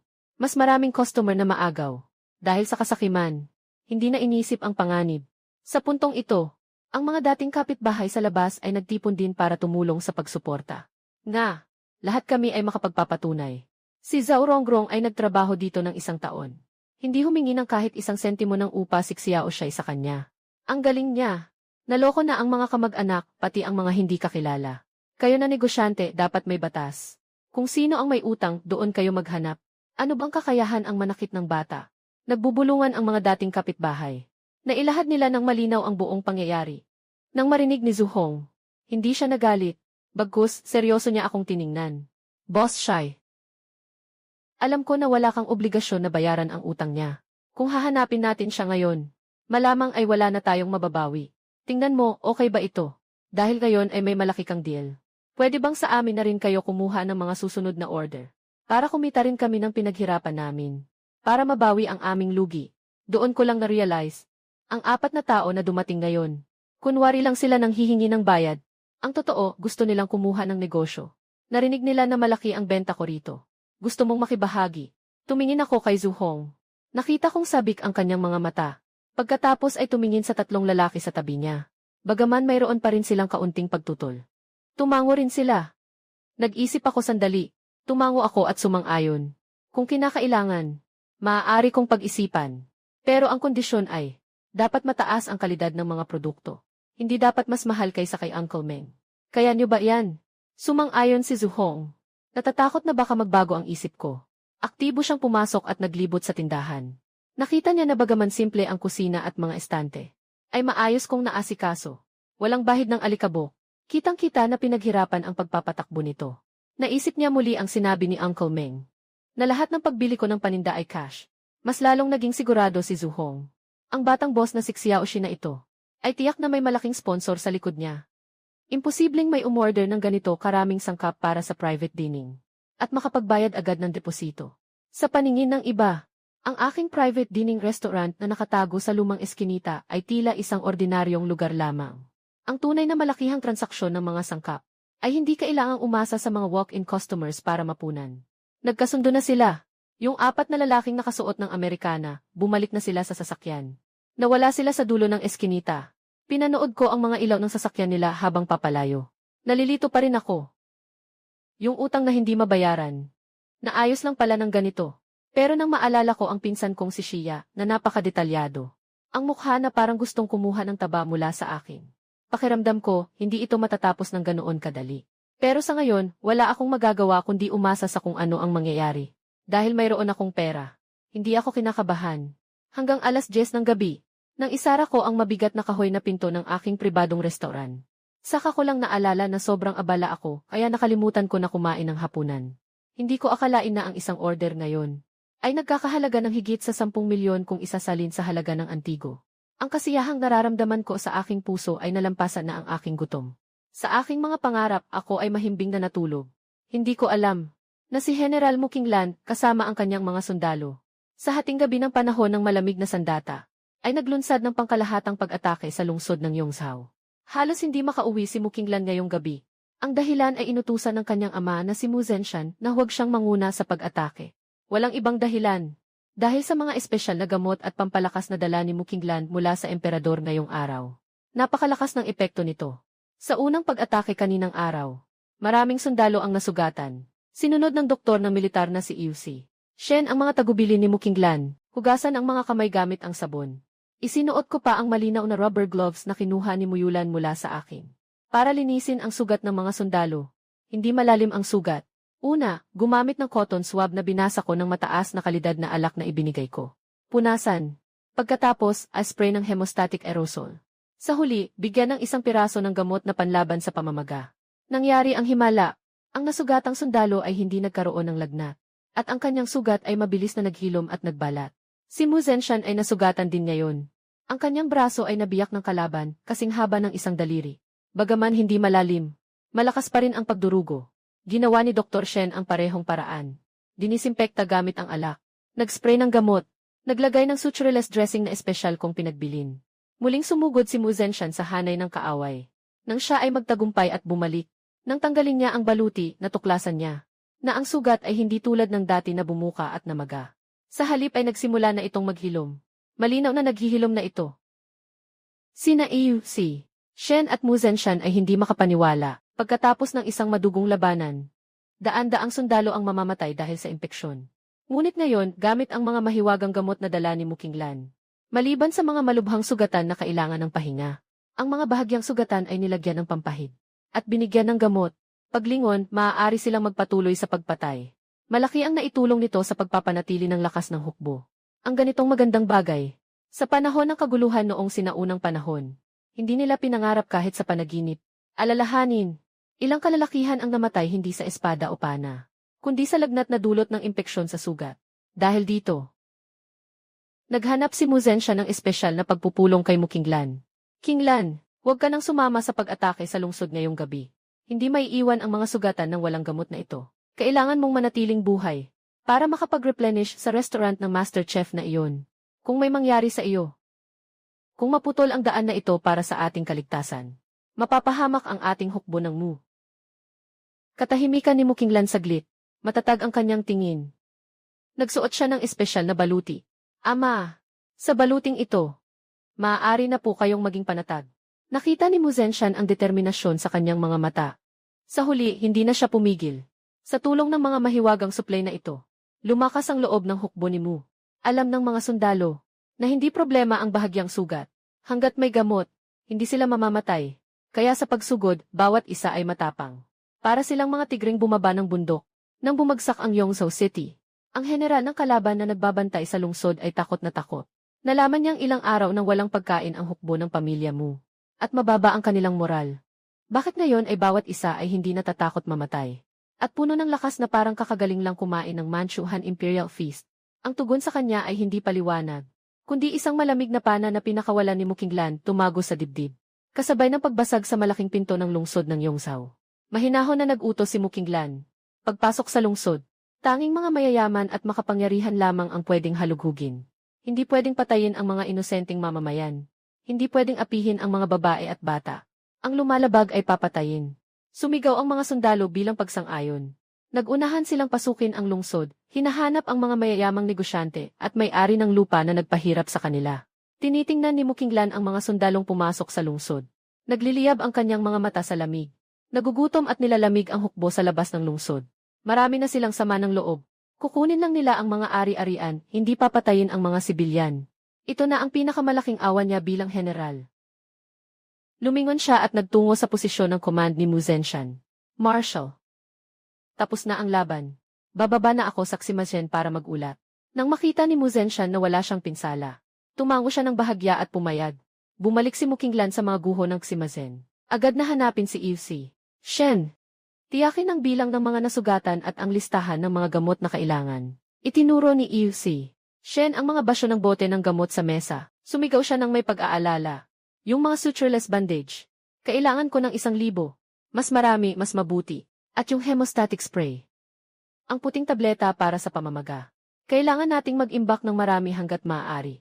Tiningnan ni Mu Qinglan ang langit. Lampas na sa hating gabi. Alam niyang sarado na ang misteryosong pribadong kainan ng pamilya Shai sa eskinita. Kaya't nagpa siya siyang gamitin ang oras na ito upang ilista ang lahat ng kinakailangang supply. Hindi dapat may makalimutan. Pagkatapos ilista, naalala ni Mu Qinglan ang isa pang bagay. Malumanay niyang inutusan ang mga nasa paligid. Halina kayo, dalhin ninyo rito ang mga ginto at pilak na nakuha mula sa mga mayayamang pamilya sa lungsod. At pumili kayo ng isang kahon ng pinakamagagandang alahas na perlas at jade. Sutla at tela. Dalhin din ninyo lahat. Alam niyang mabuti na hindi tumatanggap ng pera si Boss Shai. Tanging ginto at pilak lang ang kanyang tinatanggap. At ang mga magagandang palamuti sa buhok ay maaaring magustuhan ng batang kusinero.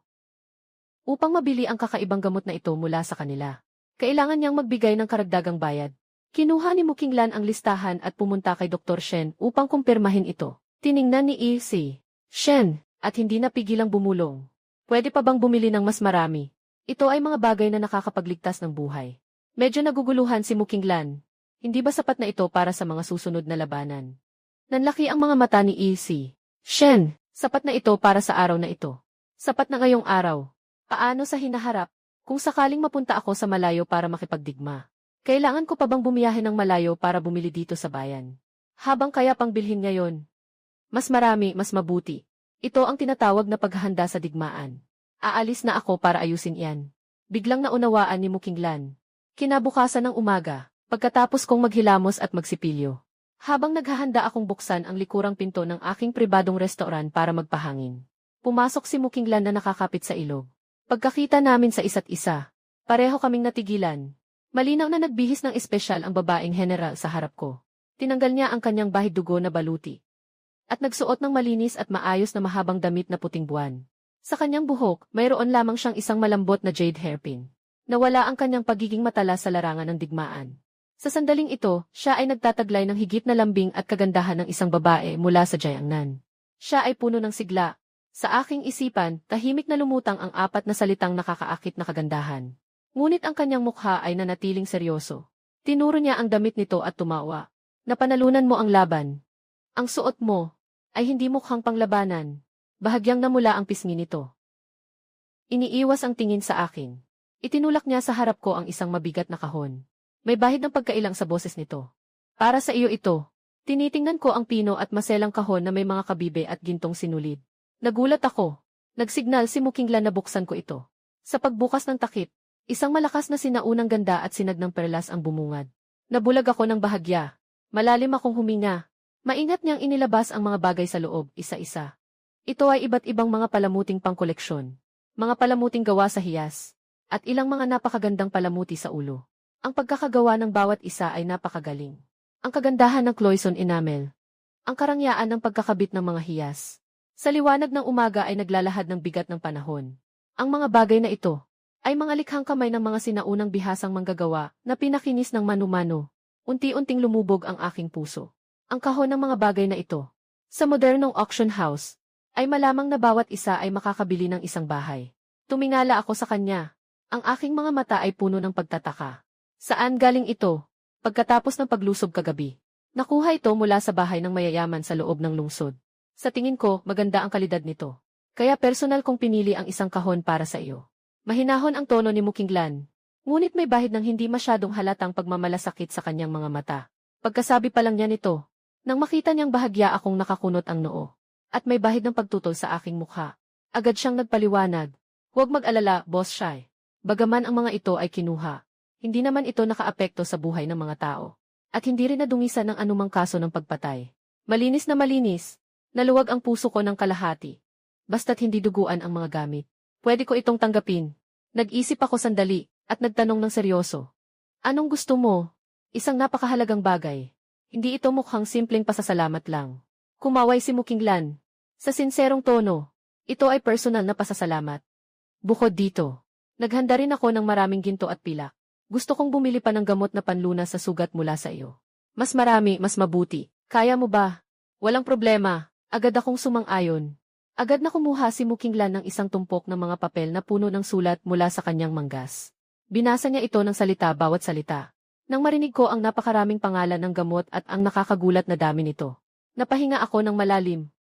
Ang dami nito.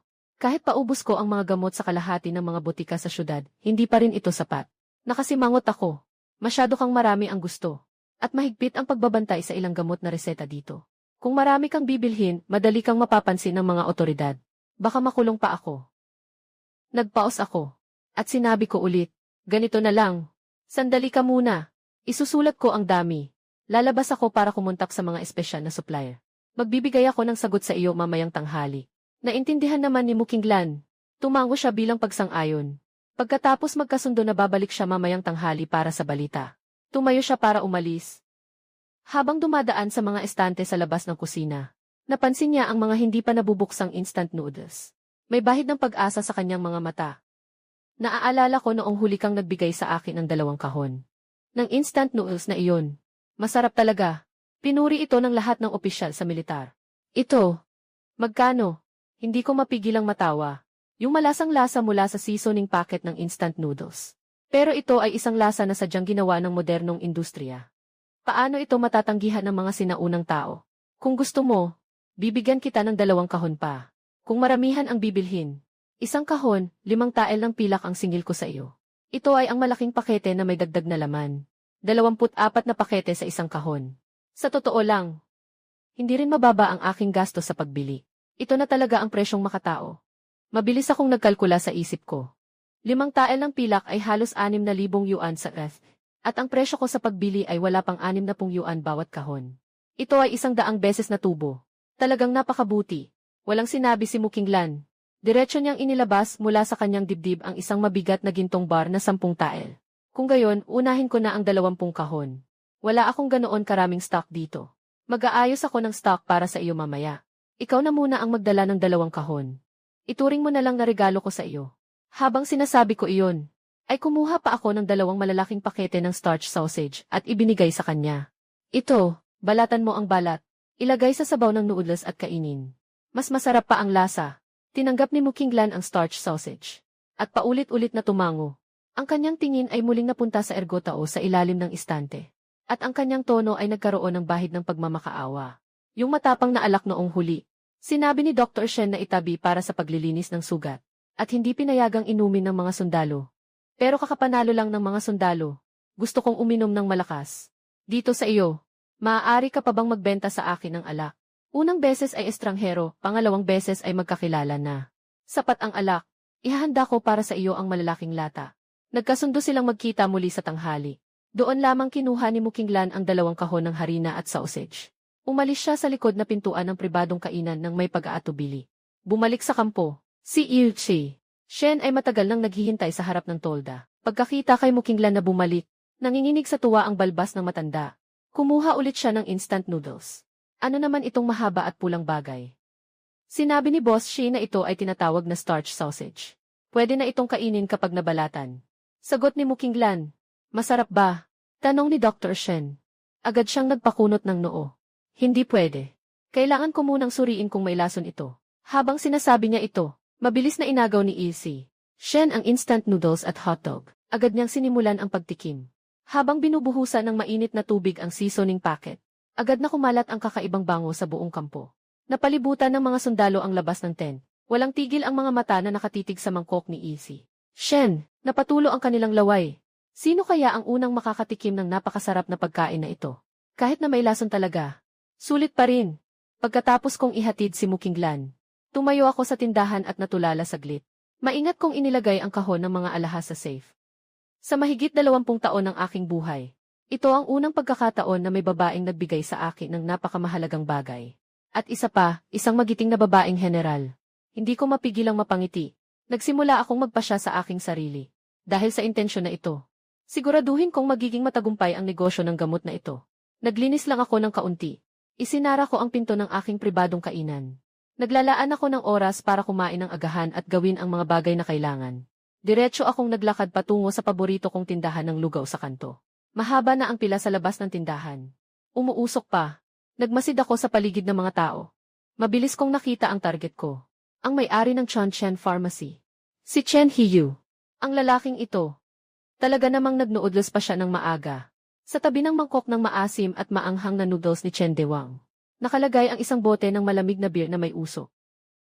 Dahan-dahan niyang sinisipsip ang makinis na noodles.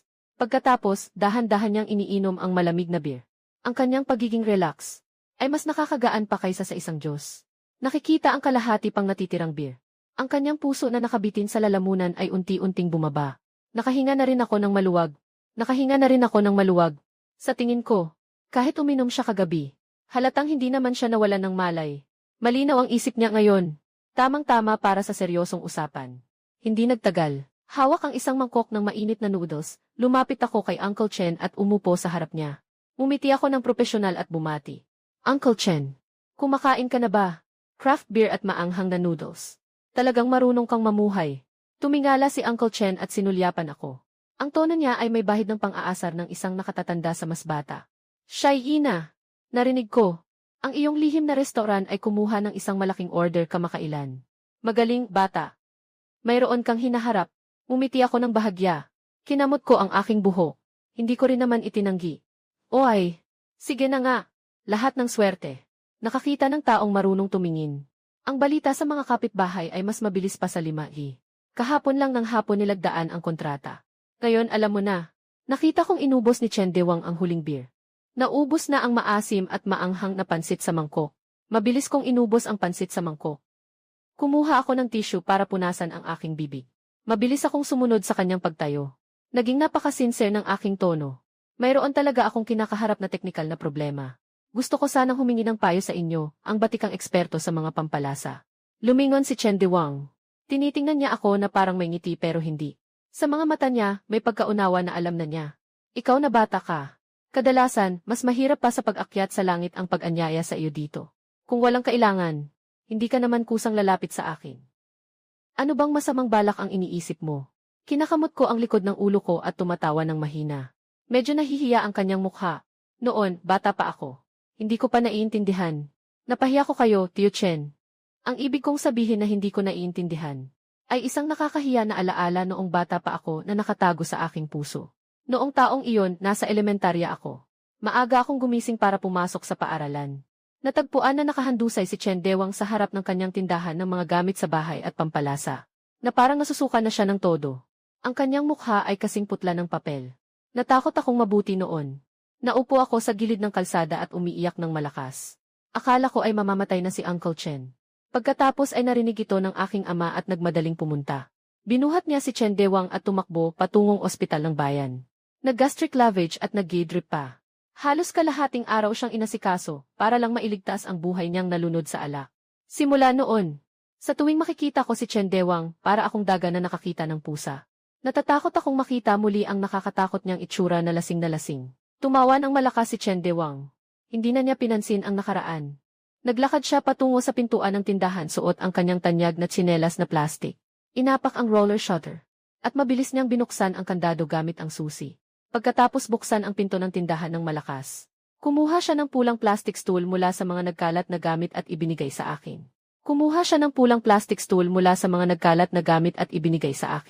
Umupo ka. Bakit ka papaikot-ikot sa akin? Anong problema mo? Pagkaupo ko, hindi na ako nagpaligoy-ligoy. Diretso na ako sa punto.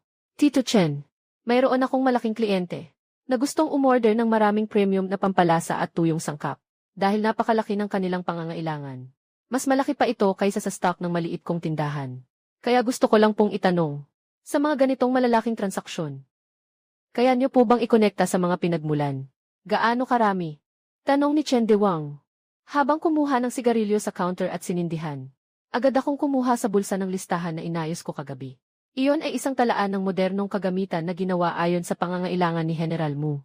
Magalang na inabot ito. Tinanggap ni Chen Dewang ang listahan. Pagkakita pa lang niya rito, ang mga matang kanina ay nakasara ay biglang nanlaki. Hindi niya napansin na nahulog ang abo ng sigarilyo sa damit niya. Hindi siya makapaniwala sa kanyang narinig. Ganito karami. Ang espesyal na asin pa lang ay 5,000 kilo na. At itong mga high-purity flavor enhancers. Espesyal na spice powder. Shai, magsabi ka ng totoo. Ano ang plano nila? Magbubukas sila ng food processing plant o magsisimula ng big chemical crisis? Handa na ako. Tumawa ng may pagkasarkastiko. I threw out the prepared speech. Oh, you said it. It is not that exaggerated. It is a multinational conglomerate's prepared draft for a wilderness survival training exercise. They said it is to simulate food support in extreme environments. So, this kind of high concentration and portable seasoning is in high demand. Did not ask for details. Malaki naman ang pangalan nila. Mabilis din silang magbayad. Sa amin na mga chef, hindi ba't bayad muna bago serbisyo? Basta't hindi ito labag sa batas. Mas kaunting problema, mas maganda. Nagpakita ng pagkaunawa si Chen Dewang. Habang bumubuga ng usok, kaya pala yung malaking deal na sinabi mo dati, ay suportado pala ng misteryosong kumpanyang iyon. Tumango-tango ako ng paulit-ulit. Sinusubukan mong umakyat. Tama. Sila nga. Napakaganda ng resulta ng unang batch ng trial. Nang magdesisyon ang kanilang leader, magdesisyon na magtulungan ng pangmatagalan. Nag-atubili si Chen Dewang sandali. Bahagyang kumunot ang kanyang noo. Naging seryoso ang kanyang tono. May bahid ng payo ng nakatatanda. Xiao Shai, Tito Chen, payo lang. Kailangan mong maging mas maingat. Alamin mo muna ang lahat tungkol sa kumpanyang ito. Baka mamaya ay iligal na pangangalap ng pondo o pyramid scheme pala ito. Kapag nagkaproblema, hindi mo kakayanin, ikaw na mahina ang mga braso at binti. Alam kong maaga kang nawalan ng mga magulang. Hindi madali para sa iyo na ikaw lang ang nagpapatakbo ng restoran na ito. Kung talagang kapos ka sa pera para sa operasyon, mayroon pa akong 10,000 na ipon para sa pagreretiro. Kunin mo muna yan pang emergency. Huwag kang mahiya sa akin. Habang sinasabi niya yan, talagang kinuha ni Chen Dewang ang kanyang cellphone. Nagkunwari siyang bubuksan na ang page para sa transfer. Naramdaman ko ang init sa aking puso. Agad kong inabot at pinigilan ang kanyang pulso. Bahagyang nanubig ang aking mga mata. Tito Chen, alam kong nagmamalasakit ka sa akin. Maraming salamat po talaga. Pero huwag po kayong mag-alala sa pera. Kaya ko pa naman sa ngayon. Nagbayad na sila ng paunang bayad. At marami talaga ang bilang ng mga kalahok sa pagsasanay nila. Halos 10,000 ang bilang nila. Dapat sana ay nakipag-ugnayan sila sa malalaking kumpanya ng kalakalan. Ngunit dahil magaling ang relasyon ko sa kanilang pinuno ng procurement, gusto nila akong tulungan. Para kumita ako sa pagkakaiba ng presyo. Matapos ang mahabang pagpapaliwanag at maraming salita, sa wakas ay napapayag ko si Chen Dewang na bawiin ang cellphone. At napakalma ko na rin siya. Sumang-ayon na tulungan akong mag-supply. Isinuot ni Chen Dewang ang kanyang reading glasses. At muli niyang sinuri ang listahan. Napansin niya na bagaman malaki ang dami, ito ay mga karaniwang gamit sa kusina lamang. Ngunit napakataas ng kalidad na hinihingi. Kung para sa libu-libong tao, ang dami na ito ay makatuwiran.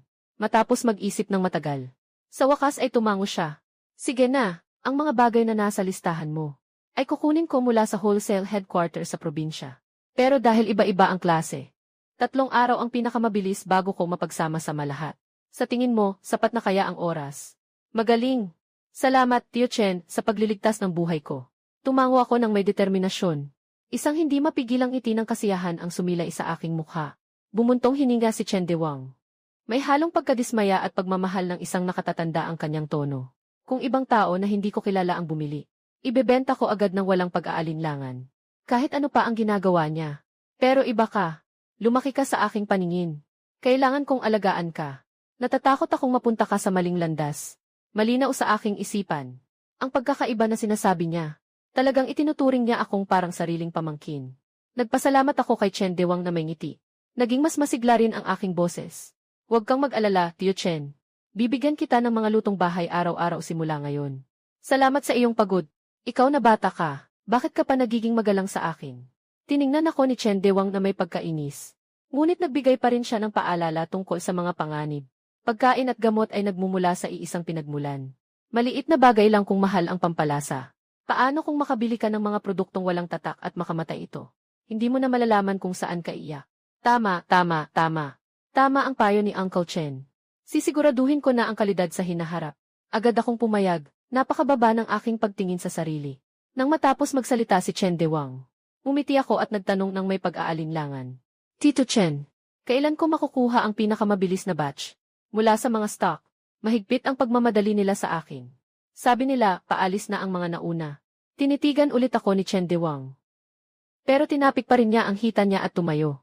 Sige na. Pupuntahan ko na para tingnan mo. Marami pa sigurong natitira sa bodega. Bibigyan muna kita ng ilan para sa mga kailangan mo agad. Sabi niya, pumasok si Chen Dewang sa madilim na silid sa loob. Hindi nagtagal, inilabas niya ang 3 karton na puno ng mga bagay at inilagay sa harap ko. Nandito na ang mga natitirang premium na asin at concentrated juice. Iwi mo muna ito. Ang mga natitira pa. Pagkalipas ng 3 araw, ako mismo ang maghahatid sa likod ng restaurant gamit ang tricycle. CJ, salamat, Tio Chen. Magkano ito? Babayaran ko muna itong batch. Nagkunwari akong kukuha ng wallet. Hindi na matyagang iwinagayway ni Chen Dewang ang kanyang kamay. Kapag naipasok ko na lahat ng malaking order. Pagkatapos, magbabayad tayo ng sabay-sabay ayon sa listahan. Hindi ko kailangan ang kaunting pera mo. Umalis ka na. Huwag mong harangan ang negosyo ko. Sige po. Susundin ko kayo. Hindi na ako magpapaligoy-ligoy pa. Buhatin ang mabigat na kahon at naghanda ng umalis. Tinawag ako ni Chen Dewang mula sa likuran. Ganito ka magdala. Hindi mo makita ang daan. Paano kung mahulog ang aking mahalagang pampalasa? Teka lang. Susunduin kita gamit ang e-bike ko. Umiti lang ako. Hindi ako tumanggi. Tingnan mo kung paano maingat na inayos ni Chen Detu ang kahon sa likod ng e-bike. Nakaupo ako sa likod. Hawak ang huling kahon ng kargamento. Sinundan ko siya pabalik sa aking pribadong kainan. Pagkatapos isara ang 3 kahon ng mga strategic supplies na ito sa bodega. Nagpaalam ako kay Chen Dewang. Pagkatapos ay nagtuloy ako sa Kin's Grain and Oil Shop sa dulo ng eskinita. Ang may-ari ng tindahan, si Kinbo, ay nagbenta lamang ng 300 piraso ng pinakamahusay na bigas kahapon. Ang may-ari ng tindahan, si Kinju, ay nakabenta lamang ng 300 kilo ng pinakamahusay na bigas kahapon. Bumili si tatay ng 2 kilong wochang rice kahapon. Bumili si tatay ng 3 kilong wochang rice kahapon. Nakita niyang nagmamadali na naman ako ngayon. Bigla siyang natuwa. Oh, Boss Xiao Shai. Babalik ka na naman para tumulong sa negosyo. Hindi ba sapat ang bigas kahapon? Umiti rin ako bilang tugon. Tio Kin, sabi ng kaibigan ko, maganda ang kalidad ng mga butil dito sa inyo. Masarap. Pinakiusapan niya akong kumuha pa ng isa pang batch para sa kanya. Malaki ang dami na kailangan sa pagkakataong ito. 2,000 gin. 2,000 gin ng bigas. Para sa mga modernong tao, marahil ilang tonelada ang katumbas nito. Ngunit para sa isang hukbo ng 10,000 sundalo noon, kung magtitipid sa pagkain, at bawat isa ay bibigyan ng 2 liang para gawing lugaw. Sapat na iyon para sa ilang panahon. Malamang nagduda si Kinbo kung tama ang kanyang pandinig.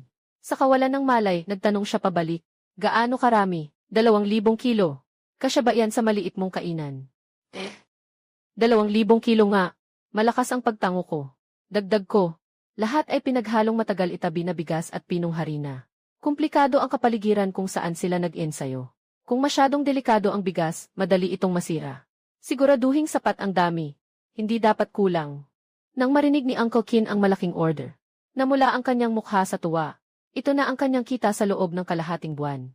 Mabilis siyang lumingon at kumuha ng maliit na supot ng sample sa likod ng counter. Tingnan mo ito. Ang bagong ani ngayong taon. Walang problema sa kalidad. Kung malaki ang kukunin mo, bibigyan kita ng wholesale price. Umiling ako. Seryoso ang mukha ko. Isa lang ang hiling ko sa bigas. Mabusog ako. Malinis. Ito ay para sa mga taong nag-ensayo. Hindi kailangang masyadong magarbong. Bigyan mo na lang ako ng presyo tulad ng dati. Magdadagdag na lang ako ng bayad sa pagpapadala. Diretso mo na lang itong ihatid sa maliit na bodega sa likod ng restaurant. Sige po. Walang problema. Tatawagan ko na ang sasakyan para sa paghahatid. Agad na pumayag si Kinbo. Matapos maibigay ang lahat ng tagubilin. Bumalik ako sa restaurant. Malapit na ring dumating ang mga instant food at bottled water na inorder ko. Kailangan kong bantayan. Binuksan ko ang malaking pinto ng restaurant. Naglabas ako ng rattan lounge chair at umupo sa harap ng pinto. Nagsimula na naman ang aking pagbabantay sa tindahan. Madilim ang langit ngayon. Paminsan-minsan, humihip ang hangin sa eskinita. Inaalis nito ang init. Malamig sa balat. Nakakagaan ng pakiramdam. Kinuha ko ang aking cellphone at nagsimulang manood ng mga short video para pampalipas oras. Habang nanonood ako, napansin ko lang kakaiba ang algorithm. Ang mga nilalaman na ipinapakita sa akin ay puro tungkol sa pagtingin sa mga sinaunang artifact. Ang presyo ng mga pilak na ingwat ng Ming Dynasty. Mga video tungkol sa pagkilala sa mga peking porselana ng Song Dynasty. Hindi ko napigilan ang mapait na ngiti. Ito ay dahil kagabi ay madalas akong naghanap sa Taobao at search engine ng mga presyo ng pagbili ng mga ingwat at mga paraan para ma-cash out ang mga antigo. Na-capture ako ng big data. Ang cellphone na ito, mas nakakaintindi pa sa akin kaysa sa nanay ko. Sa kalagitnaan, may ilang pamilyar na customer na dumaan. Bumili ng ilang bot ng espesyal na plum juice. Ako naman ay masarap na nanonood ng video kung saan ipinapaliwanag ng eksperto ang problema sa kadalisayan ng 100 de silver. Biglang may narinig akong malinaw at masayang boses ng babae sa aking tabi. Pogi. Nagkataon naman. Nandito pala ang tindahan mo. Napatingala ako nang nagtataka. Bigla kong napansin ang isang babaeng nakasuot ng business attire. May suot na salamin na may gold frame at may malamig na aura. Nakatayo sa harap ko. Ang dati niyang malamig na mukha ay puno na ngayon ng saya sa muling pagkikita. Tinitigan ko siya. Biglang kumabog ang dibdib ko. Hindi lang ito ang pagtanggap ko ng mga gintong bar sa kamay ko, ang may-ari ng pawn shop na si Quick Siang. Tumayo ako ng medyo alanganin. Umiti ako ng nahihiya. Boss Kui, bakit po kayo napunta rito? Medyo liblib ang lugar na ito. Nakatira po ba kayo malapit dito? Umiling si Quick Siang.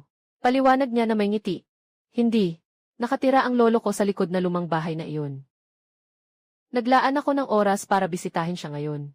Kanina lang, akala ko ikaw yun. Hindi ko akalain na ikaw nga. Ang lolo niyo po ay, natanong ko lang. He's shopping. Mabilis na sagot ni Quick Siang. Pagkasabi nito, narinig ko lang ang ugong sa utak ko. Parang may kulog na pumutok sa tabi ng tenga ko. Napakasama. Si Quick Siang pala ay apo ni Lolo He. Si Lolo He ay kilala sa buong distrito bilang isang buhay na diksyonaryo.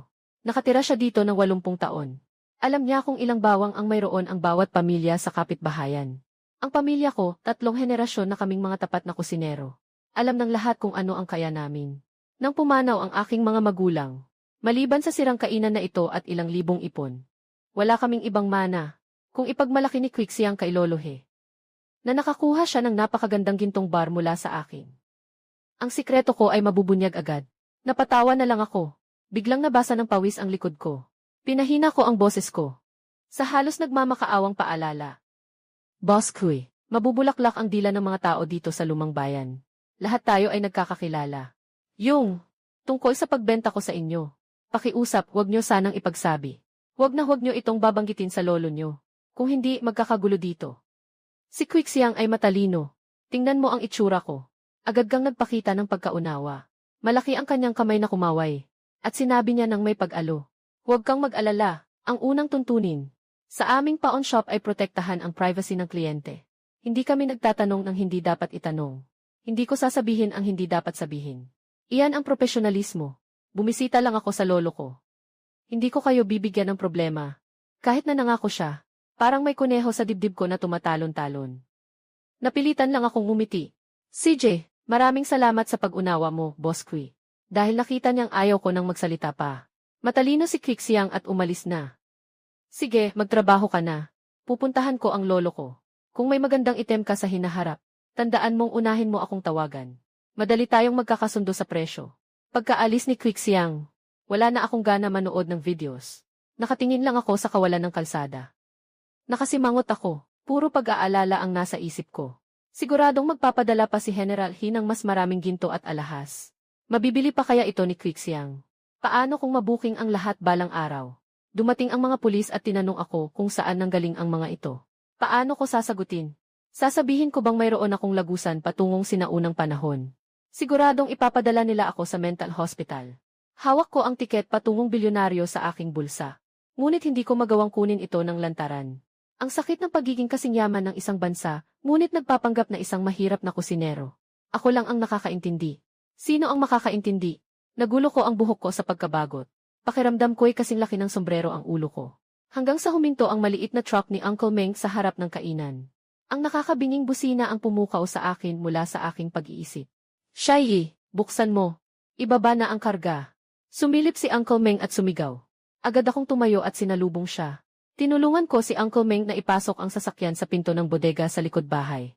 Mga kahon ng instant noodles. Mga compressed biscuits at bottled water ang aming sama-samang inilipat sa bodega. Pagkatapos maibaba ang mga karga. Habang pinupunasan ni Uncle Meng ang pawis gamit ang tuwalya, nakipagkwentuhan siya sa akin. Shai Ina, narinig ko na iyong mga nagbebenta ng holisale ng pampalasa ay nagpunta sa inyo kahapon. Sabi nila, magsasampa sila ng kaso laban sa iyo dahil sa paglabag sa kontrata. Walang malaking nangyari, di ba? Habang tinitingnan ko ang delivery receipt, ay sumagot ako ng walang gana. Ano namang pwedeng mangyari? Sinampal ko sila ng kontrata. Malinaw na nakasulat. Sila ang hindi makapagbigay ng kailangan kong produkto. Kaya nagpalit ako. Ay demanda nila ako. Hindi naman nila kamag-anak ang hukom. Nag-aalangan si Uncle Meng. Katahimikan sandali. Hindi ko napigilan ang sarili ko at ibinaba ko ang boses ko. Hindi nila nabanggit na kailangan mo pa ring umorder ng maramihan mula sa kanila sa hinaharap. Tumingala ako sa kanya ng may pagtataka. Tito Meng, ang galing naman ng impormasyon mo. Talagang nabanggit nila. Napakamot sa ulo si Tito Meng at tumawa ng bahagya. Ganito lang kaliit ang mundo. Sino bang walang kakilala? May nagpasabi sa akin na alamin ko ang iyong mga plano. Isinara ko ang folder. Seryoso akong tumingin sa kanya. Matagal na tayong magkakilala. Noong nabubuhay pa ang tatay ko, bumibili na siya sa inyo. Hanggat mayroon kayo, sigurado akong unahin ko kayo. Pero kung maubusan din kayo dito, hindi ko naman pwedeng hayaang umalis na lang ang mga customer, di ba? Wala naman tayong pinirmahang exclusive agreement. Tama ka dyan. Naiintindihan ko. Lubos kong naiintindihan. Tumango-tango si Uncle Meng. Ngunit may komplikadong ekspresyon na dumaan sa kanyang mga mata. Hindi na ako nagsalita pa. Tinitingnan ko lang ang mga supply sa buong silid. Naisip ko, ito ay simula pa lamang. Ang kagustuhan ng dinastyang Liang ay mas malaki pa kaysa sa aking inaasahan. Sinabi ko sa aking sarili na naiintindihan ko. Ngunit sa kanyang mukha, mayroon pa ring propesyonal na paggalang at pagkailang. Hindi na ako nagpaliwanag pa. Pagkatapos ng lahat, ang ganitong uri ng transaksyon na tumatawid sa panahon. Kung mas marami kang ipaliwanag, mas marami kang mali. Tinuro ko ang cellphone ko at sinabi kay Uncle Meng. Uncle Meng, Ang bayad para sa mga sangkap at pampalasa na may level ay naipadala ko na sa iyo ng buo. Pakisuyong tingnan mo kung natanggap mo na. Kung sakaling magkulang ulit ng kahit anong kakaibang sangkap sa private restaurant ko, tatawag ulit ako sa iyo. CJ, ang bilis talaga ng serbisyo mo, Boss Xiaoshai. Tinanggap ni Uncle Meng ang cellphone. Tiningnan niya ang notification ng pagpasok ng pera habang nakapikit. Matapos makumpirma na pumasok na ang malaking bayad para sa mga paninda. Hindi na siya mapigilan sa pagngiti, at umalis na siya habang kumakanta ng mahina. Hindi nagtagal matapos umalis si Uncle Meng. Si Uncle Qin mula sa distillery ay personal na nagdala ng mga tao, at isang truck na puno ng mataas na kalidad na alak. Pinangunahan ko ang mga tao. Nailipat ang lahat ng alak na nakaimbak sa espesyal na stainless steel barrel, papasok sa temperature-controlled storage ng kusina ng restaurant. Maayos na inayos. Ang mga alak na ito ay hindi ordinaryong inumin. Ito ay ang purong likido na espesyal kong ipinagbilin. Sa modernong panahon, tinatawag itong base spirit. Ngunit sa dinastyang Liang, ito ay sapat na upang maging sanhi ng pag-iinit ng mga espesyal na sundalo sa gabi. Lahat ay handa na. Tiningnan ko ang lumang orasan sa dingding. Tinantiya kong darating na si Mukinglan. Lumapit ako sa harapang pinto ng pribadong kainan. Isara mo ang makapal at matibay na pintong kahoy. Isabit mo sa doorknob ang karatula na nagsasabing chef out for inspiration. Tumawag sa hotline para sa mga appointment. Pagkatapos, lumingon ako at naglakad patungo sa likurang pinto ng kusina na mukhang ordinaryo. Ngunit sa katunayan ay patungo sa ibang dimensyon. Binuksan ko ang pinto, at bahagyang kumislap ang pagbabago sa oras at espasyo. Muling nagbukas ang Ruri Private Kitchen sa ibang dimensyon. Hindi nagtagal. Isang pamilyar na pulang baluti ang lumitaw sa paningin. Pumasok si Mukinglan kasama ang ilang kasama. Magkakasama nilang binitbit ang isang mabigat na kahon na gawa sa pulang kahoy. Nang bumagsak ang kahon, may maririnig na mabigat na tunog. Malinaw na hindi ordinaryong bagay ang laman nito. Nang makita si Mukinglan, nanguna si Mukinglan sa pagsasalita. Sa kanyang matapang na kilay, may bahid ng ginhawa. Sumenyas siya sa pintuan. Chef Shai, ang mga bagay na kailangan mo, ay inihanda ko na. Tumango ako. Agad kong itinuro ang nasa tabi ng likurang pinto. Ang mga suplay na maayos nang nakaimpake. General Mew, mataas na enerhiya na rasyon, mataas na enerhiya na rasyon, hindi ako nagpahinga, mataas na enerhiya na rasyon. Ang 10 piraso ng espesyal na kagamitan na iyong hiniling at ang mga lihim na pampalasa ay napuno na sa 2 flat trailer. Ang natitirang mga gamot at antiseptiko ay nasa bag sa tabi mo. Hindi nagmadali si Mukinglan na tingnan ang mga gamot na makapagliligtas ng buhay. Iwinagayway niya ang kanyang kamay at pinatayo ang mga sundalo na itulak ang mga kahon ng ginto sa harap ko. Personal niyang binuksan ang takip at ibinigay sa akin. Seryosong sabi niya, ito ang 300 tael na purong ginto. Ito ang paunang bayad para sa mga sangkap ng mga Diyos at alak na ito. Bilangin mo ang dami. Tingnan mo kung sapat ang kalidad. Tumingin ako sa kahon. Makintab na mga gintong bar na maayos na nakahanay. Nagliliwanag sa madilim na ilaw ng kusina. May bahid ng kasiyahan sa aking mga mata. Ang ganitong uri ng tunay na kayamanan ay mas nakakagulat kaysa sa mga numero sa bank card.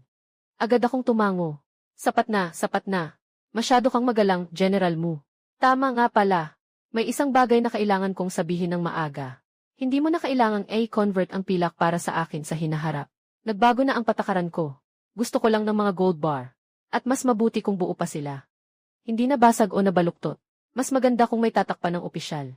Mas madali para sa akin ang pagproseso nito. Para hindi ko na kailangan pang tunawin. Mabilis na pumayag si Mukinglan. May pagmamalaki sa kanyang tinig.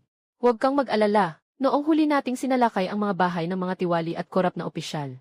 Sa pag-aaresto lamang natin, nakakuha tayo ng 10,000 pilak na bar.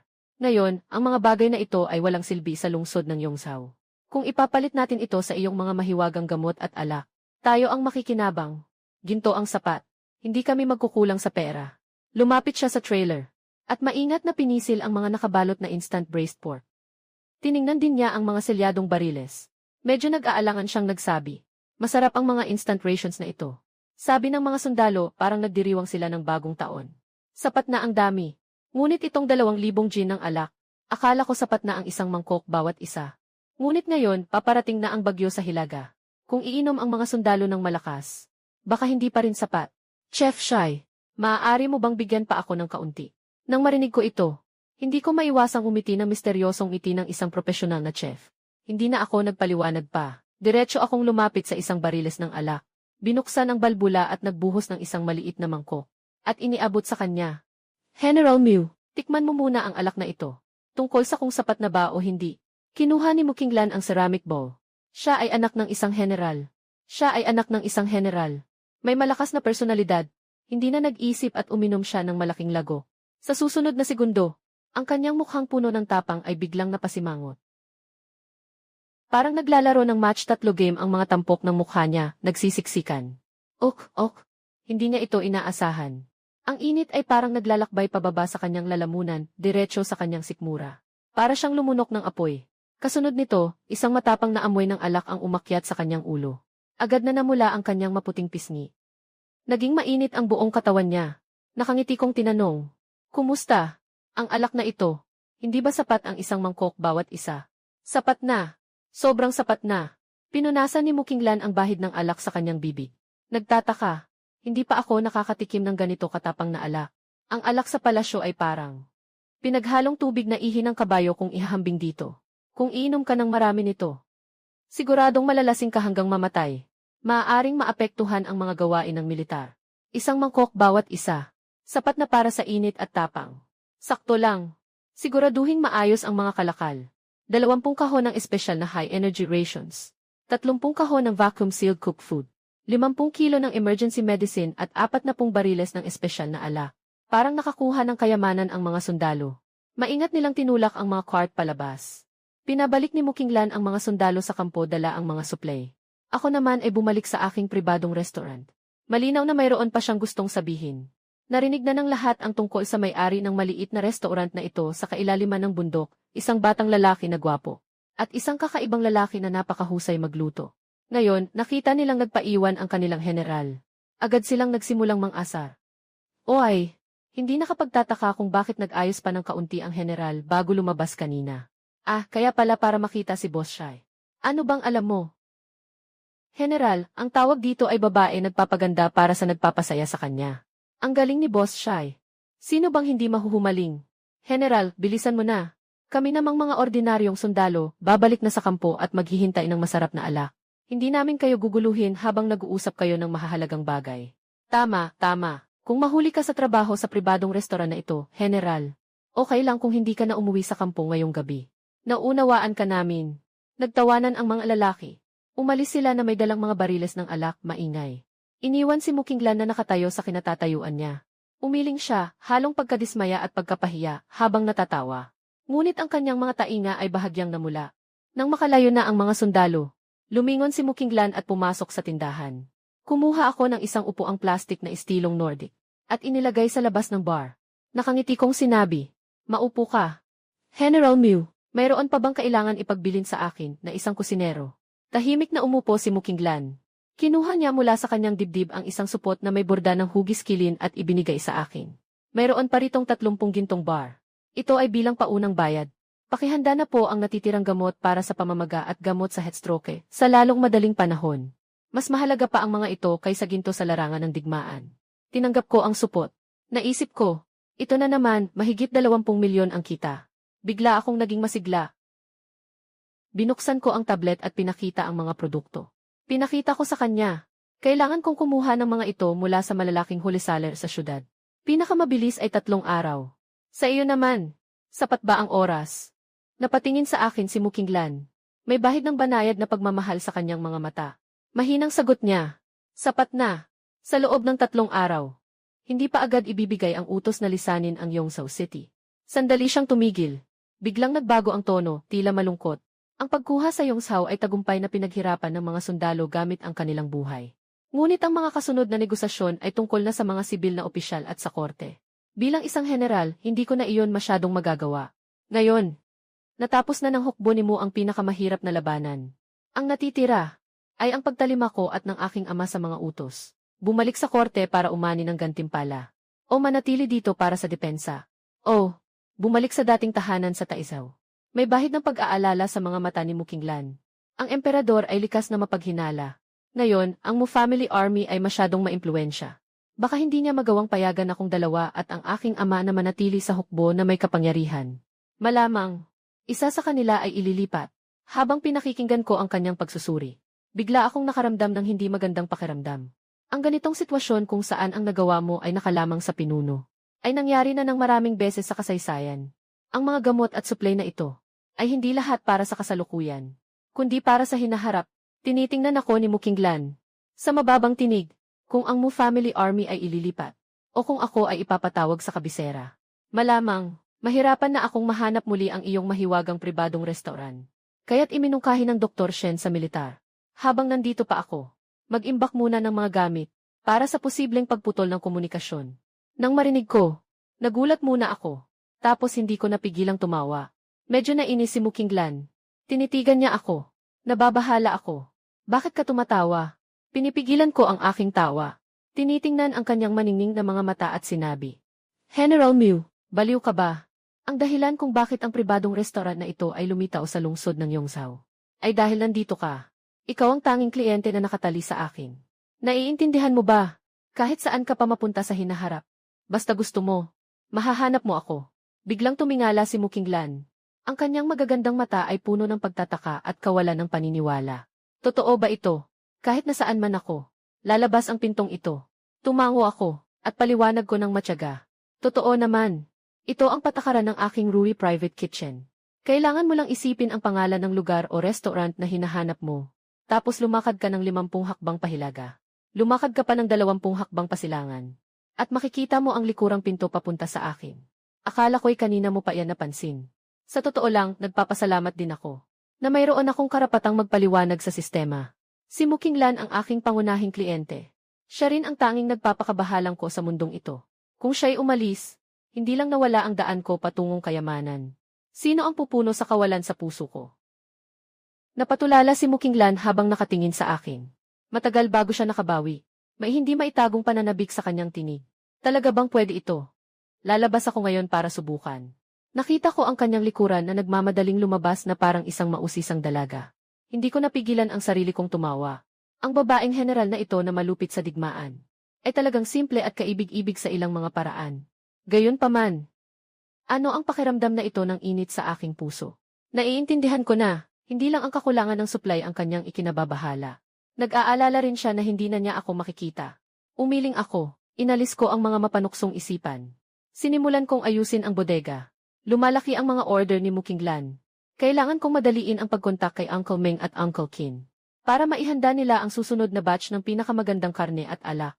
Buti na lang, may automatic inventory at preservation system ang system na ito. Kung hindi, mahihirapan talaga akong mag-isa bilang chef. Pagkalipas ng 3 araw, dumating nga ang mga supplier ng tama sa oras dala ang mga kalakal. Binayaran ko agad. Lumipas pa ang 2 araw.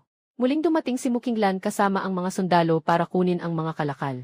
Nakita niya ang mga dekalidad na dilata at pinong mantika na nakasalansa na parang bundok sa bodega. Ang pagkamangha sa kanyang mga mata ay napalitan ng malalim na pasasalamat. Talaga bang naipaghanda mo lahat? Masigit pa sa aking inaasahan. Umiti ako at pinagpag ang alikabok sa aking kamay. Natural lang. Sabi ko nga, hindi ko pwedeng ipagpaliban ang iyong mahalagang gawain. Sa Dalayang Dynasty, ikaw ay isang general na nagtatanggol sa bansa. Sa akin naman, ikaw ang pinakamahalagang bisita ko. Bakit naman papagantayin ang mga kumakain? Tinitingnan ako ni Mukinglan. May mga komplikadong emosyon sa kanyang mga mata. May pasasalamat, may paghanga, at isang bahid ng pagdepende na hindi niya napapansin. Matagal siyang natahimik. Sa sandaling pagtawid niya sa pinto, bigla siyang lumingon at nagsabi, Shai, kapag natapos ko itong trabaho ko, gusto kong tikman ng seryoso ang mga lutong bahay mo. Yung mga mainit na ulam na hindi kailangang iwi. Napatulala ako. Pagkatapos, narealize ko na niyaya niya ako. Namula ang pisngi ko. Umiti siya bilang tugon. CJ, sisiguraduhin kong maghahanda ako ng isang piging na hindi mo pa nakikita. Ihintayin ko ang iyong ligtas na pagbabalik. Umiti si Mukinglan. Ito ay kasing ningning ng pagkatunaw ng yelo at niebe. Lumingon siya at umalis kasama ang kanyang mga tauhan. Ang kanyang likuran ay naging matatag sa paglubog ng araw. Habang pinapanood ko siyang naglalaho sa mga alon ng espasyo at oras, nakatayo ako sa pintuan ng kusina. Isang pakiramdam ng kasiyahan na hindi ko pa nararanasan ang bumalot sa akin. Isang babaeng general mula sa sinaunang panahon. Napasan ang kapalaran ng kanyang bansa. Isang nangungunang chef mula sa modernong panahon. Na naghahangad ng pinakamataas na sarap. Dahil sa maliit na pribadong kainan na ito. Sa mga wasak na guho sa malungkot na hangganan na ito. Nabuo ang isang kahanga-hangang ugnayan. Isinara ko ang likurang pinto. At bumalik sa modernong bar. Nagsimula akong bilangin ang mga gintong bar na nakuha ko ngayong araw. Sapat na ang mga gintong ito para magastos ko habang buhay. Ngunit alam ko, Higit pa sa yaman ang gusto ko. Pinagmamasdan ko ang mga ilaw ng lungsod sa labas ng bintana. Ngunit ang isip ko ay nasa kalangitan ng dali ang dynasty. Hihintayin ko siya dito. Ano man ang magbago sa sitwasyon. Ano man ang magtagpo ng mga panahon. Dahil siya ang nag-iisang espesyal na bisita sa aking pribadong restaurant. At ang pinaka hindi inaasahan. At pinakamahalagang regalo sa aking buhay. Ang aming paglalakbay sa pagpapagaling sa pamamagitan ng pagkain. Ay nagsisimula pa lamang.